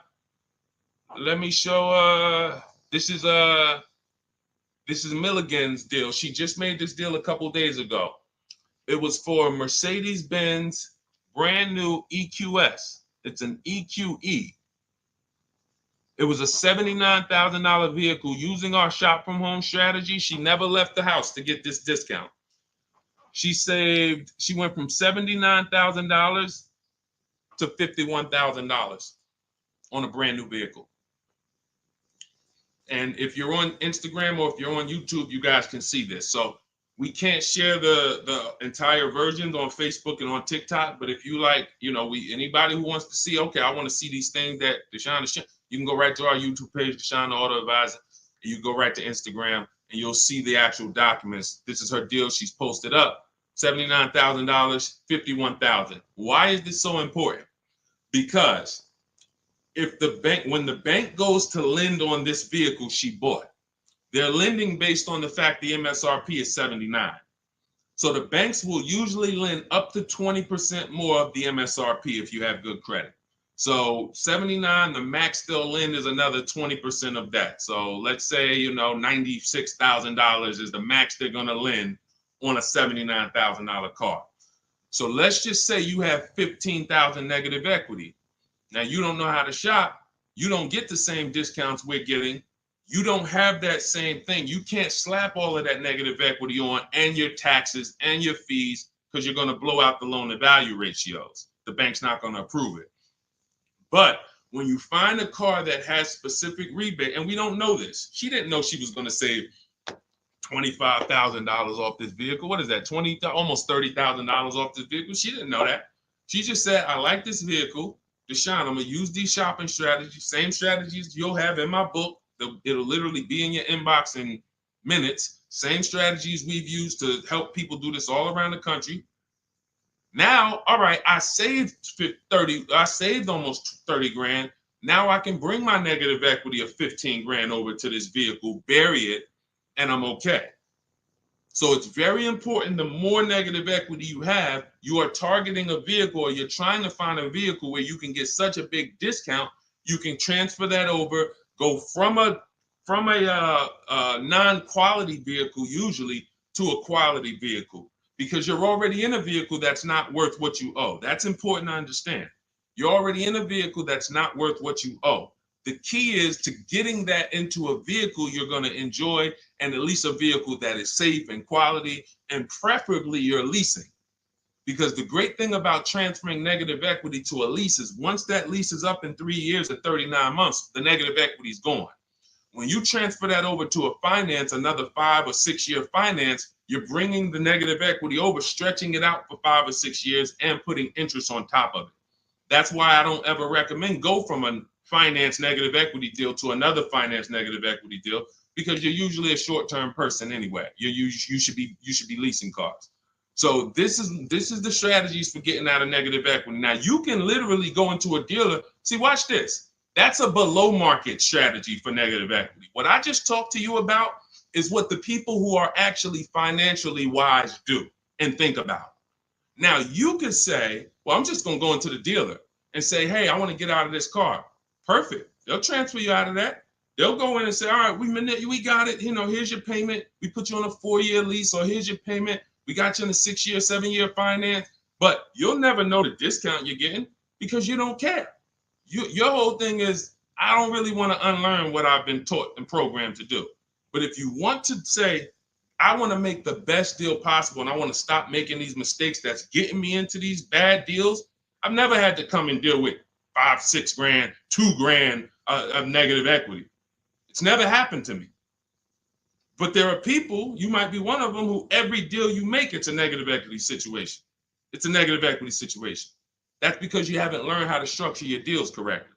And those are the things that I want you to unlearn so that you can have empowered car buying, be making deals you feel great about, posting your numbers just like Milligan did, and saying, hey, check out the deal I made. Not just check out the car I got, check out the deal that I made. Okay?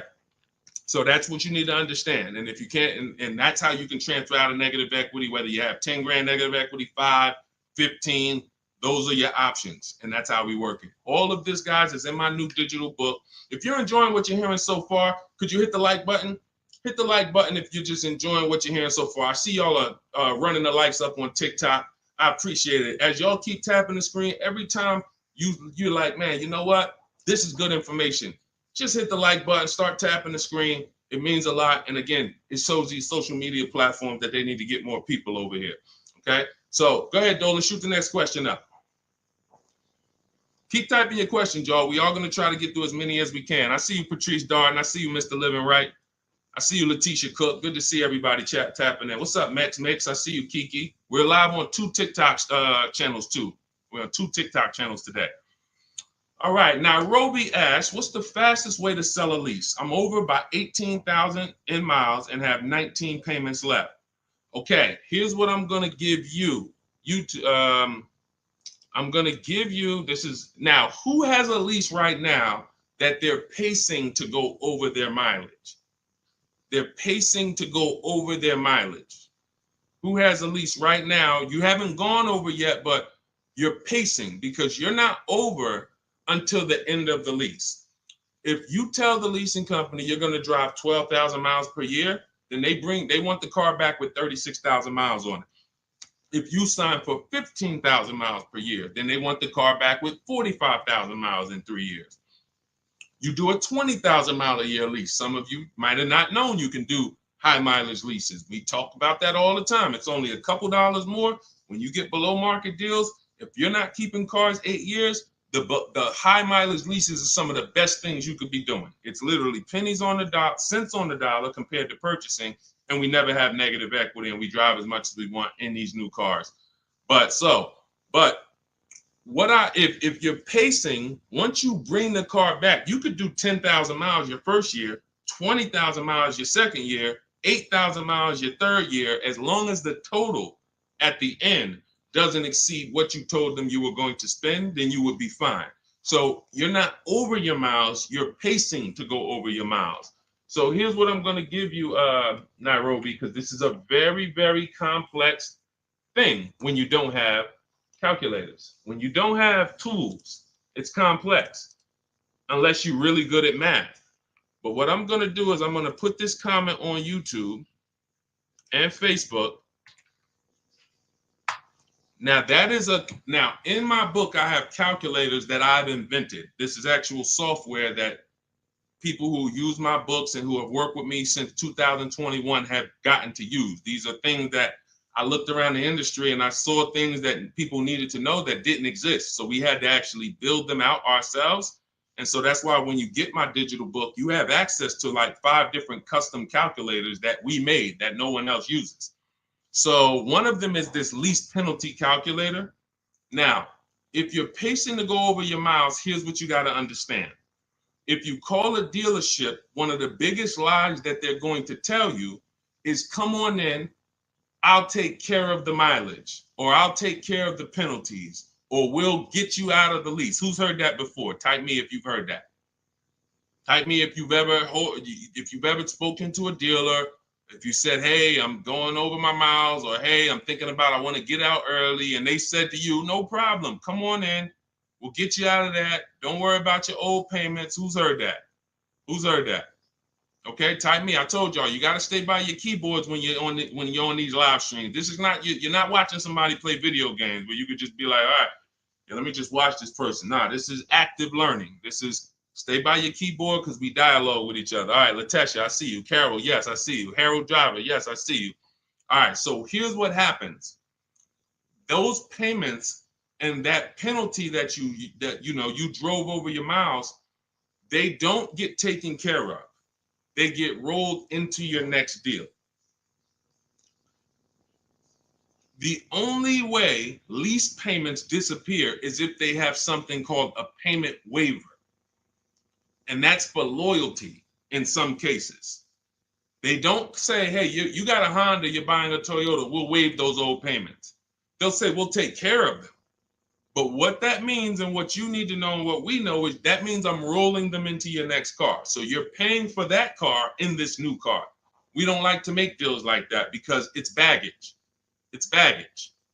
So what we want to do is we want to find out if we're pacing to go over our mileage, does it make more sense for me to get, thank you, Tim. That's actually a good statement. Ain't nothing free.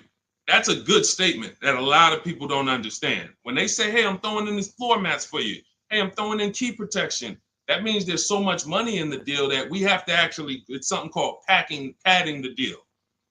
The finance manager and the team, they're trying to just pack. We got so much profit in this deal. We need to figure out how to allocate some of this so it's justified So when you hear them say that, oh, he threw in all this, he threw in all of this for me, that means you got a horrible deal. Sorry to tell you, but I got to give you the bad news first so that you understand. All right, it's smoke and mirrors, but I'm not gonna make these mistakes again. You have a whole billion-dollar industry that is really hell-bent on keeping you shopping the same way you've been shopping, because it keeps them on the Fortune 500 list. It keeps them publicly trading at a good profit.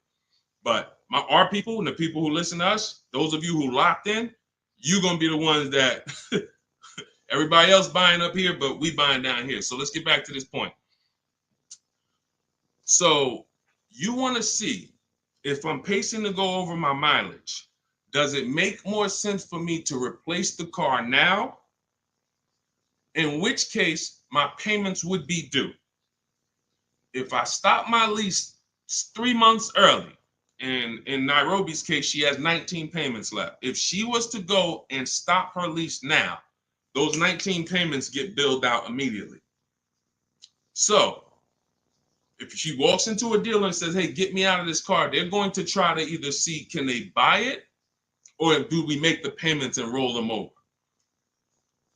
What happens most of the time, and it's usually a better situation, guys, is you would use that lease penalty calculator, you put in how many miles you're driving per month, and it's going to tell you, if you go all the way to the end, this is how much your mileage penalty would be. I had somebody who I work with use that calculator. He found out the mileage penalty would be a little over $2,000. But if he got out now, his payment and mileage penalty would be $5,000.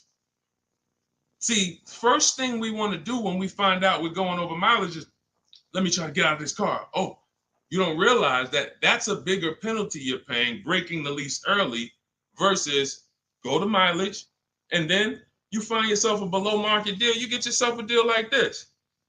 Get yourself a deal like this, because I told you I'm gonna be showing a lot more people. We had so many people get cars over the last couple of days. We gonna be showing these people. Look, this is Melissa. Melissa got a 2025 Honda Pilot EXL.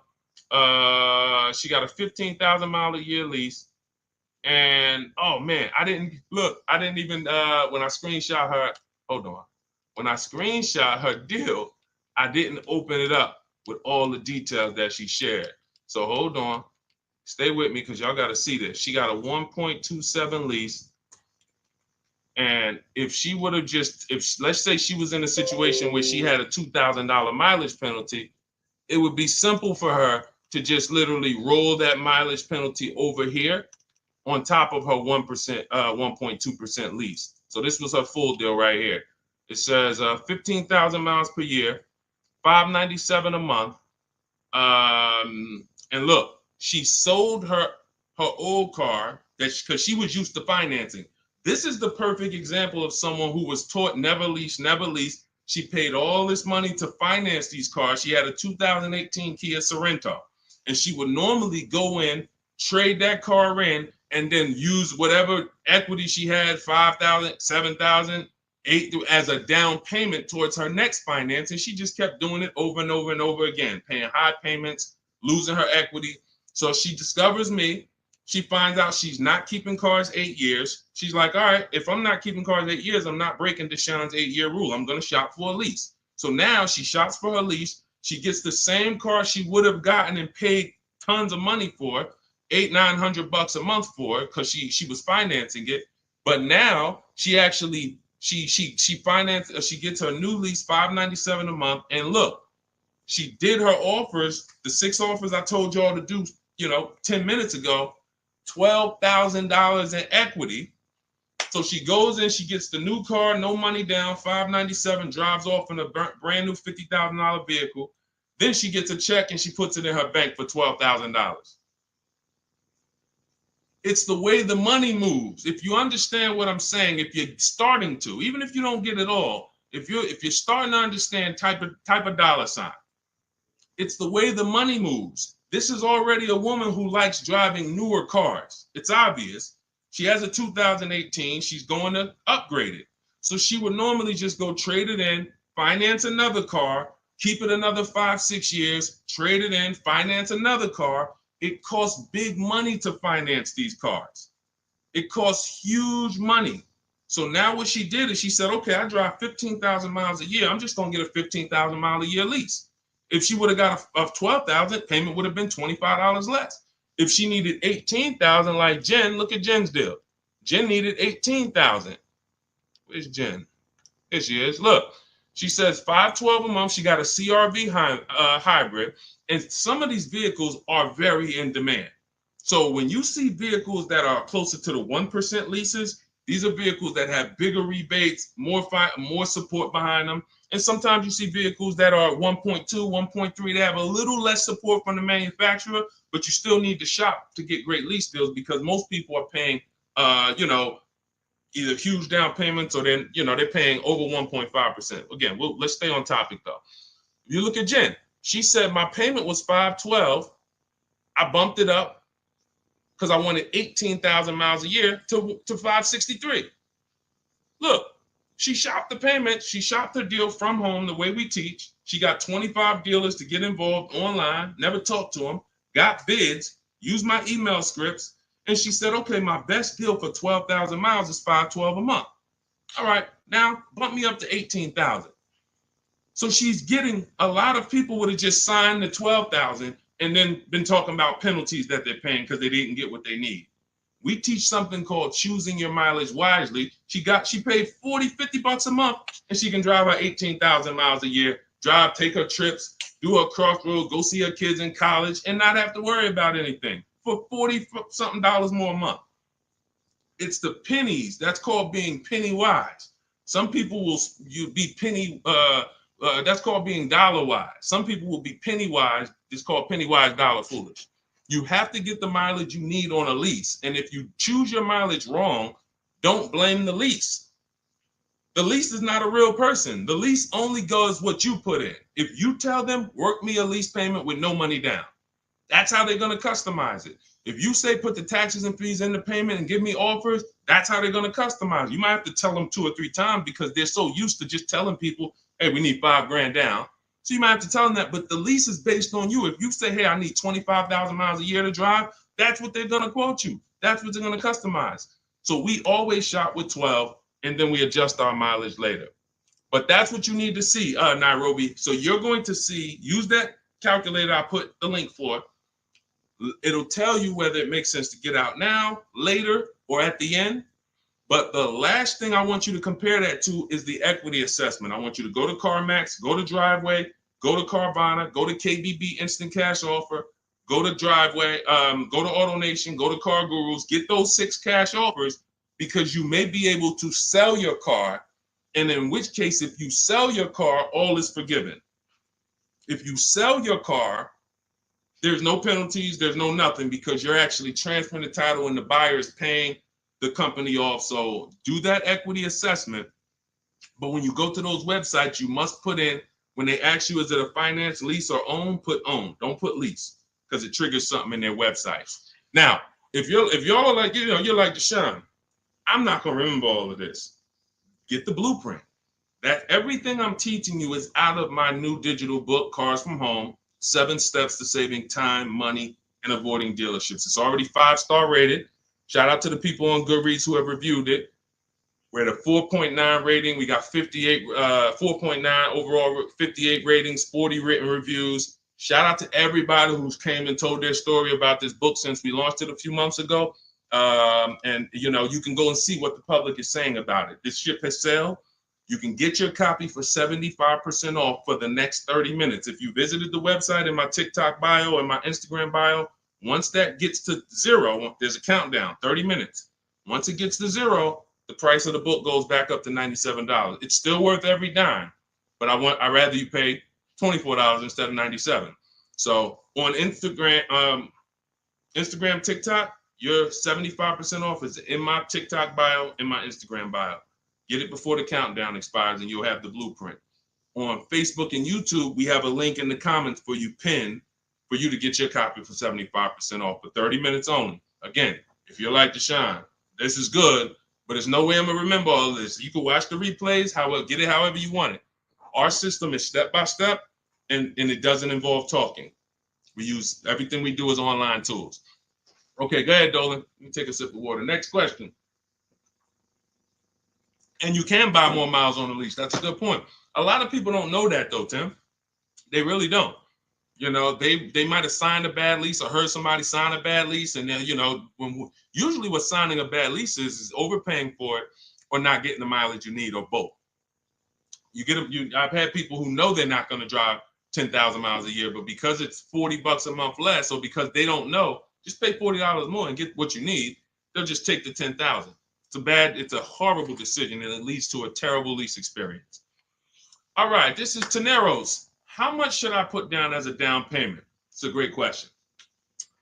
So what you want to do is understand that down payment is nothing but payment management. It is not deal management. You don't want to fool yourself into thinking that because you got a good payment, you got a good deal. That's what down payments typically can do to a person who's not really good with math. You'll say, all right, I need to get my payment to 400. Now you're looking at a car you like, and you're like, I need to get my payment to 400. Now they tell you, okay, well, you end up putting $10,000 down and your payment's 400, and you think, okay, I got a deal. I'm at my payment. You didn't. You are doing one of the cardinal sins that we don't do here at Cars from Home. You're mixing transactions together. What does that mean? Almost everybody who's financially savvy when it comes to cars is going to separate their loan from the purchase price of the car. These two things are unrelated. You shop for the price of the car separate from the monthly payments. Because when you separate, you realize one thing. When most people are giving car dealers 3 transactions and not realizing it, they're buying a car from them. That's one transaction. They're giving their loan to them, or they're letting the dealer get them a loan. That's another transaction. And then they're trading in their car to them. That's a third transaction. So a person looks at it as one. I just made a deal with a dealership. No, you just actually did 3 transactions in one. And what happens, the reason why that's so bad is because you can't bid any of them out. In order to make sure you got a great deal, you need a great deal on each of those 3. The car you need to replace, you need to get the most money for that. The most money comes from bidding it out on the market with the strategies I just said 5 minutes ago with the companies that I just named, the equity assessment process. That's bidding that out. Now, we bid out our loans. Who's going to give us our loan? Who's going to give us the best interest rate?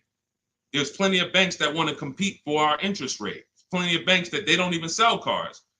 That should be a clue to you guys of how much money is really in cars, because there's companies who don't sell cars. All they want to do is loan you money to buy a car. That means there's a lot of money in the loan business. So we bid that out. And there's a way we use a strategy. When you get my digital book, you get something called the Bank Bidding War Blueprint. This is how we make banks and credit unions bid for our credit, bid for our loan. We have 20, 30 people bid without affecting our credit negatively. There's a specific way that credit bureaus allow you to do this. It's called rate shopping, where it's within a certain window. But if you're getting pre-approvals with hard credit pulls and then you're going out shopping, you're not going to be able to do this, because you're going to get a hard credit pull here. Then a month later, you go find your car. That pre-approval expires. Now you got to do another hard credit pull. You already hit your credit twice, and you're outside of the rate window. It's just what most people are doing. And that's why when you get a pre-approval, most people become scared to shop now, because they don't want to let anyone else run their credit. So you're limiting yourself. But the Bank Bidding War shows you how to have unlimited people bid for your interest, and we do that after we find our car. But the third transaction is when we're going to buy a car now. The car we're buying, we're going to shop the used car market, look at all the marketplaces. I have a strategy I call the multiple marketplace strategy, where we're looking at all these websites like Amazon. I mean, we're shopping like we're shopping for a TV on Amazon, Walmart, BestBuy.com, but except we're on these car websites. Now we're narrowing it down, narrowing all the inventory down to the top 5 choices, and we're narrowing it down based on title, service records, accident history. We're verifying there's no bogus fees, and then we come up with our top 3 after we get the new car price of these vehicles. This is all, again, step by step. And some of you, you're like, this should be expected. This is what car shopping should be like. Car shopping is not like buying a TV. It's closer to buying a house. So although we do this in 2 hours, if you follow my strategy, you can get deals in 2 hours. Without these things, you're now winging the process. But first things first, when you determine, when you add to this question was about how much money should I be putting down? When we separate our transactions, now what we've done is we went out and we found the car we want at a below market price.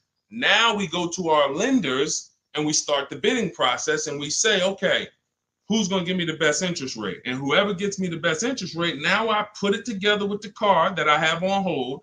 And I say, okay, what's my car payment now? And they may say, okay, well, if you finance the whole thing, your car payment's, $580. Now you might say, okay, I think I want to be at like $499. How much do I need down? Well, about $3,000. Okay, perfect. That's between you and the lender. It's not between you and the dealer. You're not, see, in that case, now you have the best price on the car waiting for you because you got bids on that. You got the best loan because you got bids on it. And now your down payment is actually going off the principal of the car, not it's going to pad the deal and the profit from the dealer. If you got that, type $sign. If you got that on TikTok, just start double tapping the screen, running the like sign. That is why it's important. We call that the 3 pillars of great car deals. You'll have to see these 3 pillars separately. Who I sell my car to, I'm bidding that out. Who I get my loan from, bidding that out. Who I buy my car from, bidding that out. And that allows you to sit at your computer and make all the money on your car deal and have these deals that, all of these people are making these deals at home. Look, this is India. She said she started using my strategies last year, but she shopped the market at the time. She was shopping for a Toyota Corolla, and she did not like the offers at the time. That's the benefit of starting these strategies way before you need a car. Look, we got people who get cars in 3-4 days, but when you have time, you can shop the market. She didn't like how the offers looked, and she waited. She said the best of all my offers were over 1.5% with no money, with no one budging on my counter offers. Fast forward 2024, I had to find a car in 2 weeks, so I got to work. In about 5 days, I walked out with a 2024 Hyundai Elantra Limited, $36,000 for 36 months, $12K, $365 a month, no money down. Boom, $365 a month, no money down. The MSRP was $28,725, making it a 1.27 deal. People would kill right now to be able to buy a car, drive a brand new, dependable car, fully warranted car, shop from home, never had to be stressed out in a dealership, begging for discounts. She's sitting at home and she drives off at $365 a month, brand new car, no money down. This is what it's about, people. It's about learning the strategy so that you keep the most money in your household. Okay? Everything I'm teaching you, everything India used is in my new digital book, Cars from Home, 7 Steps to Saving Time, Money, and Avoiding Dealerships. You can get your copy as part of our launch offer for 75% off in my TikTok bio or in my Instagram bio, but it's only for 30 minutes. After 30 minutes, the price goes back up to the $97 price, which is still great. If you missed it, and you're like, Deshone, I missed it, but I need these strategies. Listen, it's $70-something more. And the strategies you're going to use to save we can't even quantify it. We showed you earlier, somebody saved 25 grand off their price, almost 30 grand off her Mercedes. You've seen discounts of 6,000-7,000. You've seen ridiculous pay. It doesn't matter. The value you're going to get far outweighs the cost. And here's one thing. Financially wise people look at value. Financially foolish people look at cost. Let that sink in. Okay, those of you on YouTube and Facebook, I have a comment below for you. We have a comment pinned. You can hit the link below. You'll see the 75% off. Now, make sure when you get your book at the 75% off, if you get there before the 30 minutes is up, make sure as soon as you purchase, it says screenshot the thank you page. You'll see I put on that page, your book is below. You can click it to open it immediately, save it to your phone, save it to your computer, and I also email you a copy. But I want you to screenshot that page so you can have my support team's email. Every now and then we get people that typing so fast, you actually type your email in wrong. and then you didn't save the book right there on the thank you page. So now, how am I getting my book? You got the support team email. They're 7 days a week. Email, hey, I think I might have typed something wrong. I don't see my book. It's not in my spam folder. Get my team so we can get you the book immediately. So you can have these strategies, protect your family's money, shop with confidence, enjoy car shopping. I enjoy shopping. These people are like, enjoy. Look at what Adina said. Look at what Adina said at the end. She said, thanks to Sean. Hold on. Thanks to Sean for making the car buying process easy. And I want to upload this because it got cut off too. So I'm going to upload this. Thank you for making the car buying process easy. I want you enjoying car shopping. You're about to spend a ton of money. Why should you dread? Look what she said. Last sentence. If you're on Instagram or if you're on YouTube, you can see it. So, all right, Dolan, next question. Let's fly through a couple more. We still got some more time. Come on, y'all, keep typing. Lalia, yes, we send emails out all the time. In fact, everyone who had the book, I literally sent a new copy out to everybody on our list. It was like 9,000 people, maybe a month ago. So, like, go through your email, check your emails from me, because we do that every now and then. Like, we'll literally just update the book and blast the new copy out to everybody who bought one. So check your email, check your spam. You know, I've sent you that book. If you purchased it last year, you've gotten the new book probably at least 2 times, 3 times. We've updated it and sent it out to everybody. Okay, Kevy Kev, good to see you. What are the basic pros and cons of leasing? I know nothing about it, but my husband's considering it. Good question. Let's talk about the cons of leasing first, because I speak a lot about the benefits. The cons of leasing are you always have a payment. Now, some people who buy cars and they always trade them in as soon as they pay them off, or they trade them in before they paid off, they replace them before they paid off. Like, you know, we had the young lady earlier on the stream. She said, I still owe $18,000. I'm about to go and buy another vehicle. So she's always used to a payment anyway. So that's a con. You're always going to have a payment. Another con is you can't beat the car up and not realize the losses. Now, let me be clear on this. People think when they own a car, they can do anything they want to it and not realize the losses. But I want to be clear. If you follow me, let's say a person buys a car, you own it, you put a lift on it, a big exhaust system, one of the big, the joint is loud. You customize that car. Did you raise the value or lower the value of the car? Type it in. Did you raise the value or lower the car? If a person does all of that stuff, customizes the car, did they raise the value or lower it? Thank you, Cam Newton. Lowered it.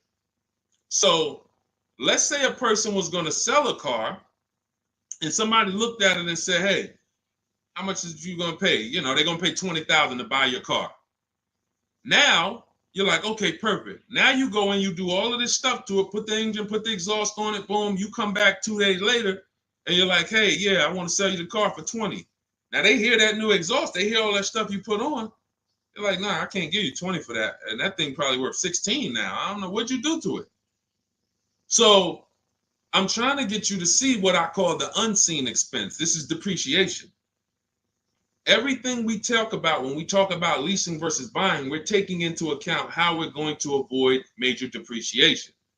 But people who purchase don't often think that they don't actually understand that whatever they do to that car, if they drive 40,000 miles on it, they just lost money. If my car was worth 20 today and then I drive 30,000 miles this year, that car is going to be worth 10. I'm destroying the value. So you pay for it either way.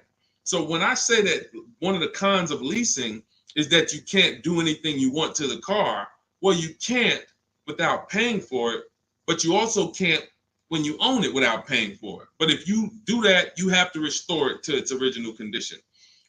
Now, another con of leasing is you have to be able to estimate around about how much you're going to drive. So people who are like doing Uber or something, you don't know how much you're going to drive. There's a reason I don't tell business people who do those types of businesses to lease, even though they're not keeping their cars a long time. there's a better structure for you guys. Leasing is not it, because you don't know how much you're going to drive. If you have a good year, you might do 40,000 miles. If you have a bad year or a rough year, you might do 20 or 18,000 miles. So you can't predict it. So with leasing, you have to have an enjoyable leasing experience. You have to have some type of an idea when you're going to, how much you're going to drive. Now, one of the biggest cons to leasing is you can overpay by a lot because it's not transparent. It's not transparent. Could everybody who shares, there are a couple people on here, you always share the broadcast. I appreciate you. We need you. Can you hit the share button, hit that arrow, hit that paper plane, and tag one friend in, just in case they might be going to the dealership tomorrow. We need to make sure that they have what they need to win. So shout out to the sharers. We can't do this without you. Now, when you consider that you can overpay, see, when you get a purchase deal, everything goes on that receipt, the buyer's order. You can plug that into a calculator and you can match those numbers up. You might not be used to doing it, but that bottom line price, you can plug that right into a basic auto loan calculator on hundreds of websites, and you can make sure that your payment matches. You can't do that with a lease. There's all types of potential to hide money in leases. You can hide money in the interest rate. You can hide in the money factor, because you can't use your own financing with a lease. You have to use whatever bank or leasing company the dealership who's running the promotion is using. So that gives us potential to be overcharged for our money factor or our interest rate. There could be rebates on that vehicle, $2,000, $5,000 rebates. Look, when Sean was shopping for his F-150, some of you have seen it. It was a $15,000 rebate, $15,500. He wouldn't have known about that if a dealer's not going to come in and tell him, hey, it's $15,500 rebate on this. No, some dealers might say nothing. They won't even mention it. They'll just try to negotiate. Hey, how much could you, they hoping you say something like this. Can you get me the invoice price? Can you get me to the invoice price? If I could get you the invoice price, can we make a deal today? Yeah, I always heard that, invoice price is a fair deal. Okay, no problem. Let me go get it. So they're not going to tell you anything about, hey, we got $15,000. He didn't ask about the rebates. He didn't ask nothing about rebate. He don't know anything about the rebates. Let's go take off $5,000, get him the invoice price. We're going to make $20,000 profit on this deal. So this is how it works. This is how it works. So with a lease, you could have the same types of incentives. And the thing about leasing is when you go from a finance to a lease, your payment is naturally going to be lower. Even if you get a bad deal, your payment's going to be lower. If you're used to buying $50,000 cars and paying $900 or $1,000 a month and putting 10 grand down, that same $50,000 car is going to lease out for like $800 with a bad deal. So people will walk in and think they won. Oh man, it's lower. It's lower than when I used to buy these. But you don't realize that, if this was a vehicle like Zafrina here, and look, this was a $60,000 vehicle, $65,000 Jeep Grand Cherokee. Now that vehicle, she's paying $579 a month for, no money down. So you walk in and you get a vehicle like this, and you think, oh, they got me the lease at $800. It's a $65,000 vehicle. I had to win. No, you lost big time because there were so many rebates and incentives that you didn't understand were there, and there's no way you're going to get them to reveal them to you. The only way, and I've been in the car business since 2006. I left in 2020, and since then I've been helping people make deals around this country. The only way to reveal what all the rebates are is 2 words: multiple offers. It's the only way. You're never going to negotiate your way to finding out what all the rebates are, because one deal is going to tell you it's $3,000, another deal is going to tell you it's $5,000, another deal is going to tell you it's $8,000, another deal is going to tell you there's no rebates. That's why when we sit back and we get multiple offers from home using the strategies in my digital book that you'll have access to immediately. Those of you who got your book, I see a lot of you saying, got the book. All of this stuff is scripted out for you. Now, you could do it manually, too. You want to call around the dealerships, ask for the sales manager, ask for a manager, try to bypass salesmen, because salesmen are trained to distract and waste time and make it hard, especially by phone. So if you want to try to do it manually, we must get 5 offers. New cars, leases, you must get 5 offers from 5 different dealers because that's how different the offers are going to be. They're going to be major different, not close, major. I always say if your offers aren't $150 to $200 a month apart, then you didn't shop correctly. Okay, go ahead, Doe. Let's shoot the next question up. That's it, Kevy Kev. That's the pros and cons. Oh, let me hit on the pros. Hold on. Let me try to sum up the pros of leasing before we wrap this question up. Pros of leasing are when you get below market leases, you're driving new cars, warranty cars, always under warranty in most cases. Something breaks, you call a dealership. Hey, this broke. Come on in, we'll fix it. You're under warranty. When you get below market leases, you're driving new cars for cents on the dollar. You're driving new cars and you're paying less than what people are paying to buy, lots less of what people are paying to buy them new, and you're paying less than what people are paying to buy them pre-owned. Some of you've seen me do that scenario where I compare a new lease, below market lease, to a pre-owned version of that same car. Take that $65,000 vehicle that Zafrina got, $597 a month. If she found one for, $30,000, half price, let's just pretend, and this is to illustrate to you how drastic the difference between below market leases are and buying. It's not even close. It's nowhere near close. If she found a half price version of that vehicle, which won't exist, let's just say we made one up and just put it right here, half price. So that's $32,000 plus tax. She's around $35,000. Some of you know every $5,000 on a car payment is about how much per month. I mean, when you look at a car, every $5,000 on a loan is about how much per month. I told y'all, stay by the keyboard. We got to be quick here. This is active learning. You don't want to be distracted. You want to be locked in, active learning. Every $5,000 on a loan is about how much per month. Shout out to y'all running the likes up on TikTok too. Every time you double tap the screen, y'all just, yes, thank you, Cam New. See, I love the people that are locked in. I see you, Brenda, $100 a month. Yeah. Now, so we got $100 for every 5,000. So that means when you look at a $10,000 car, first thing in your mind should be that's $200 a month, 5-year loan. When you look at a $20,000 car, first thing in your mind, that's $400 a month, 5-year loan. When you look at a used car version, let's say she gets it for half off, $32,000 plus tax, she's around $35,000. What's that payment? $700 a month, 5-year loan. So when I tell you that when we're driving below market leases, we're paying less than what people are paying for pre-owned versions. I just took really on a $65,000 car, a decent pre-owned version will probably be 30% off, maybe 40% off. Then you're going higher. If you don't know how to get good deals, you're going to take one with high mileage. It's going to be old. So it's more realistic to find a $65,000 car, 3 or 4 years old for, let's say 35, let's say 40, really closer to 40 if it's 65 new. So now you're talking about $800 a month.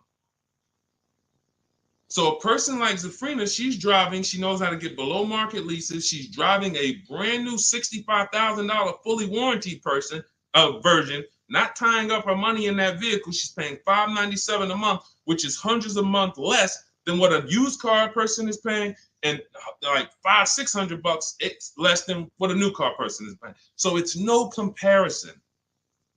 So when I tell you the only people who should be purchasing, you're like, Deshone, why do people purchase then? If getting great lease deals is so cheap, why do people purchase? Well, one, everyone doesn't know how to get below market leases. So they'll look at commercials and they'll think, oh, well, this says I got to give them $5,000 down plus tax and all that. That's not deals. That's above market value or market value. We don't pay those prices. And second is, people who buy long-term don't care about those short-term benefits. I want to ask a question. Who on here has a vehicle in their driveway right now that you've had for at least 8 years? I want you to type how many years you've had it. Let me know how many. I see you, Sharon. Congratulations. Use it and win. Let everyone who has a car outside in your driveway that you've had more than 8 years, I want you to type how many years old it is. 8, 10, 15. Okay, Harold, he has one for 9 years outside. Sugar Lump, 19 years. Mr. Living Right, 8 years. Perfect. Dwayne Perkins, I see you, 22 years. Look, Julia Murray, 16 years. Look, Brenda, 8 years. Now watch this. Ralph, I see you, 10 years. 8 years or more is when we buy. These people won. So you heard me just spend the last 10 minutes, 15 minutes talking about pros and cons of leasing, benefits of leasing. But these people are the real financial winners in the long run, because the longer you keep a car, the less it costs you. I'm not a fan of people leasing who have the discipline to keep a car for 10, 15 years, 12 years. I would never tell people lease who's doing that. I'm trying to get the people who say, it's no way I'm keeping a car near that long. I've never done it. I don't enjoy it. I'm not going to do it. You are the people who should not be buying. Because the great thing about having a car 8 years is you'll see something. This is the depreciation cycle. This is how owners lose money on their leases, on their cars. When you purchase your car, one day when you buy it, it's worth this. 5 years down the line, it's worth this. 10 years down, 10 years, but here's the thing. After about 8 years, 7, 8 years, now the depreciation starts to level out. You're not losing that much money in depreciation anymore. Your car today, all of you who just typed, whatever your car is worth today, most likely it's going to be worth that next year too. If your car is worth $5,000 today, a year from now, it's going to be worth about $5,000. You beat depreciation. That's when it makes sense to purchase, when you have those values. These people, look, we call these cars keepers. When a transmission goes out on the car, you know what people who are not programmed, you're not a keeper, you know what you do? Transmission's out. You gotta go get a new car. When the transmission goes out for some of these guys, what are they doing? They go get another transmission and put it in the car. That's what you do. That's what you do. So there's two sides to be on. You're a long-term side. That means, like my dad, he bought a truck 2013. 6 years later, the engine went out. He got a used motor, put it in there. He's still driving it. He's about to sell it for a couple $1,000s now. He's had that car for over 10 years. But he's had no car payment on it for probably 7 years. That's all money that stays in his household. Somebody asked the other day, hey, my car needs $3,500 in work. Should I go get a new car? I said, well, first of all, make sure you get a price from a second opinion from a local mechanic. You always get, for work, you always get 2 opinions. But if it costs you $3,500, will that car ride smooth for the next 3 years, 2 years, 3 years? If the answer is yes, you need to understand something. If you go get another car to replace that car, it's going to cost you a minimum of $3,500 a year, and most likely more than that, $6,000, $7,000 a year coming out of your household. So do you want $3,500 one time and now I got no car payment, I keep my bills low? Or do you want to go get a new car payment that's $400 a month? Now what is that? $400 a month times 12, that's $4,800 a year for the next 5 years or whatever. The cost of replacement, guys, is always more than the cost of keeping that vehicle running. That's why you want to have that car paid off before the 10th birthday, and you want to set aside money for maintenance and repairs. Whatever you were paying on your car payment, $400 a month. All right, my car is paid off. Now take $100 or $200, put it into an emergency fund. So when that car breaks down or something needs, hey, no problem. It's in the emergency fund. But I'm keeping that car, because the longer I keep that car, the less money I pay for a car, the more money I keep in my household. So that's how you purchase, because you're buying a depreciating asset. You have to go long term with it. It's going to go down in value like this sharply for the first 5-6 years. It's going down, losing thousands. But once it levels out, that's when you really want to own it, because now we good. Things paid off. I ain't got to worry about it. But as soon as people come through that deep depreciation, that's when they go and trade the car in, and they do it all over again, over and over again. These are the people who I'm trying to get you to understand leasing. You're in the wrong structure. So it's very simple. You're not keeping your next car 8 years, you should be leasing, shopping for below market leases. You're keeping your next car at least 8 years, you're shopping for a below market purchase. And all of this is in my step-by-step book. This is the first step. Leasing versus buying. I call it the most important question. We got to put your deal on the right foundation, and then we go get a below market deal. So for everything I'm teaching right now is out of my new digital book. You can grab your copy for 75% off. It's normally $97. If you want the entire blueprint, and you guys see the comments, you see the comments people making, man, get the book. Get the book. You see it. So you can go to, thank God we have approaching 10,000 people who have the book. Thank God. We are getting this in a lot of people's hands. People love the welcome offer.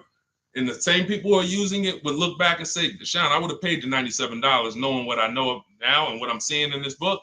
But to get it at 75% off, $25, even more value. But it's only for 30 minutes. In my TikTok bio, in my Instagram bio, click that link that says 75% off. In my YouTube comments or Facebook comments, we have a comment pinned for you for your 75% off. But once that timer hits zero, guys, it does go back up to $97, which is the normal price. And it's worth every dime at $97. Okay, so get your copy. Make sure you screenshot the thank you page as soon as you purchase, and make sure you take a record of our support team's email, because sometimes you go and you type it in, you're like, I'm finally going to be able to enjoy car shopping. Man, I'm about to make the best car deal of my life. And you're so excited, you type your email in correctly, and now it's wrong. And so we can't email you the book. Now, once you get the book, you're going to see, as soon as you pay for it, I say, open your book below. So there's a link right there on that page to actually open the book, and you can save it to your actual, you can save it to your phone. But I email you a copy too. And sometimes if your email's wrong, you're not going to get that email. So make sure you screenshot that page. It has my support team's email, or look at it right here. Look at it on the screen. Get the support team just in case. But that's not for questions. Do not email me any car buying questions to that. That's only for making sure your book gets to you. Okay? So I want you empowered. I want you making the best deals you've ever made. I'm just going to show a bunch of more people before we rock out. I didn't get a chance to get to everybody's deals that has sent me a deal in the last couple of days. I didn't get a chance. Ansley got his second vehicle. He said 2 down, 1 more to go for the year. He got this BMW truck. We showed Melissa. We didn't show American Senior Benefits. You guys can read this if you're on Instagram, on YouTube. You can pause that. But we'll go more detail on the second stream. Keep sending me your deals, because I told y'all I was going to bring them onto the show. And after you make your deals, email me. I want you guys proud of the deals you're making. I want you excited, not just about the car. Everybody gets excited about posting their cars. Everybody. You'll see that all through any social media platform. People get a new car, they want to take pictures of it, but they'll never show you the numbers. And you may have been this way, because secretly they're ashamed. The last thing they want is somebody who understands the numbers to look at that deal and be like, hey, did you see this? What's the $4,000 here? Did you see? How many offers did you get on this vehicle before you paid this price? Oh, no, I just thought they don't want that. I don't want you living like that. If you've done that before, I don't want you like that. I want you like all of these other people you're seeing posting your car deals, like Melissa, like American Soldiers Benefits, like Ansley, this is his other car, like Rosalie, like Jen. Hold on. We do this all day long. Like Teddy, like Jared, like Zafrina, like Pierre. Numbers. That's what I want. And that's the confidence you will have after you get your book. So get it. If you do it your way, do it your way. God bless you. My way is no talking, right from home. That's why we call it Cars from Home. So I'm going to check out. God bless y'all. I'll see y'all on the next stream. Share this with a friend. Before you jump off, share this with one friend that you're like, hey, I got somebody that my best friend, they need to see this, because we have to help people protect their money. If we don't get this message out, our friends are right now in dealerships right now overpaying. Okay, so God bless you all. I will see y'all on the next stream.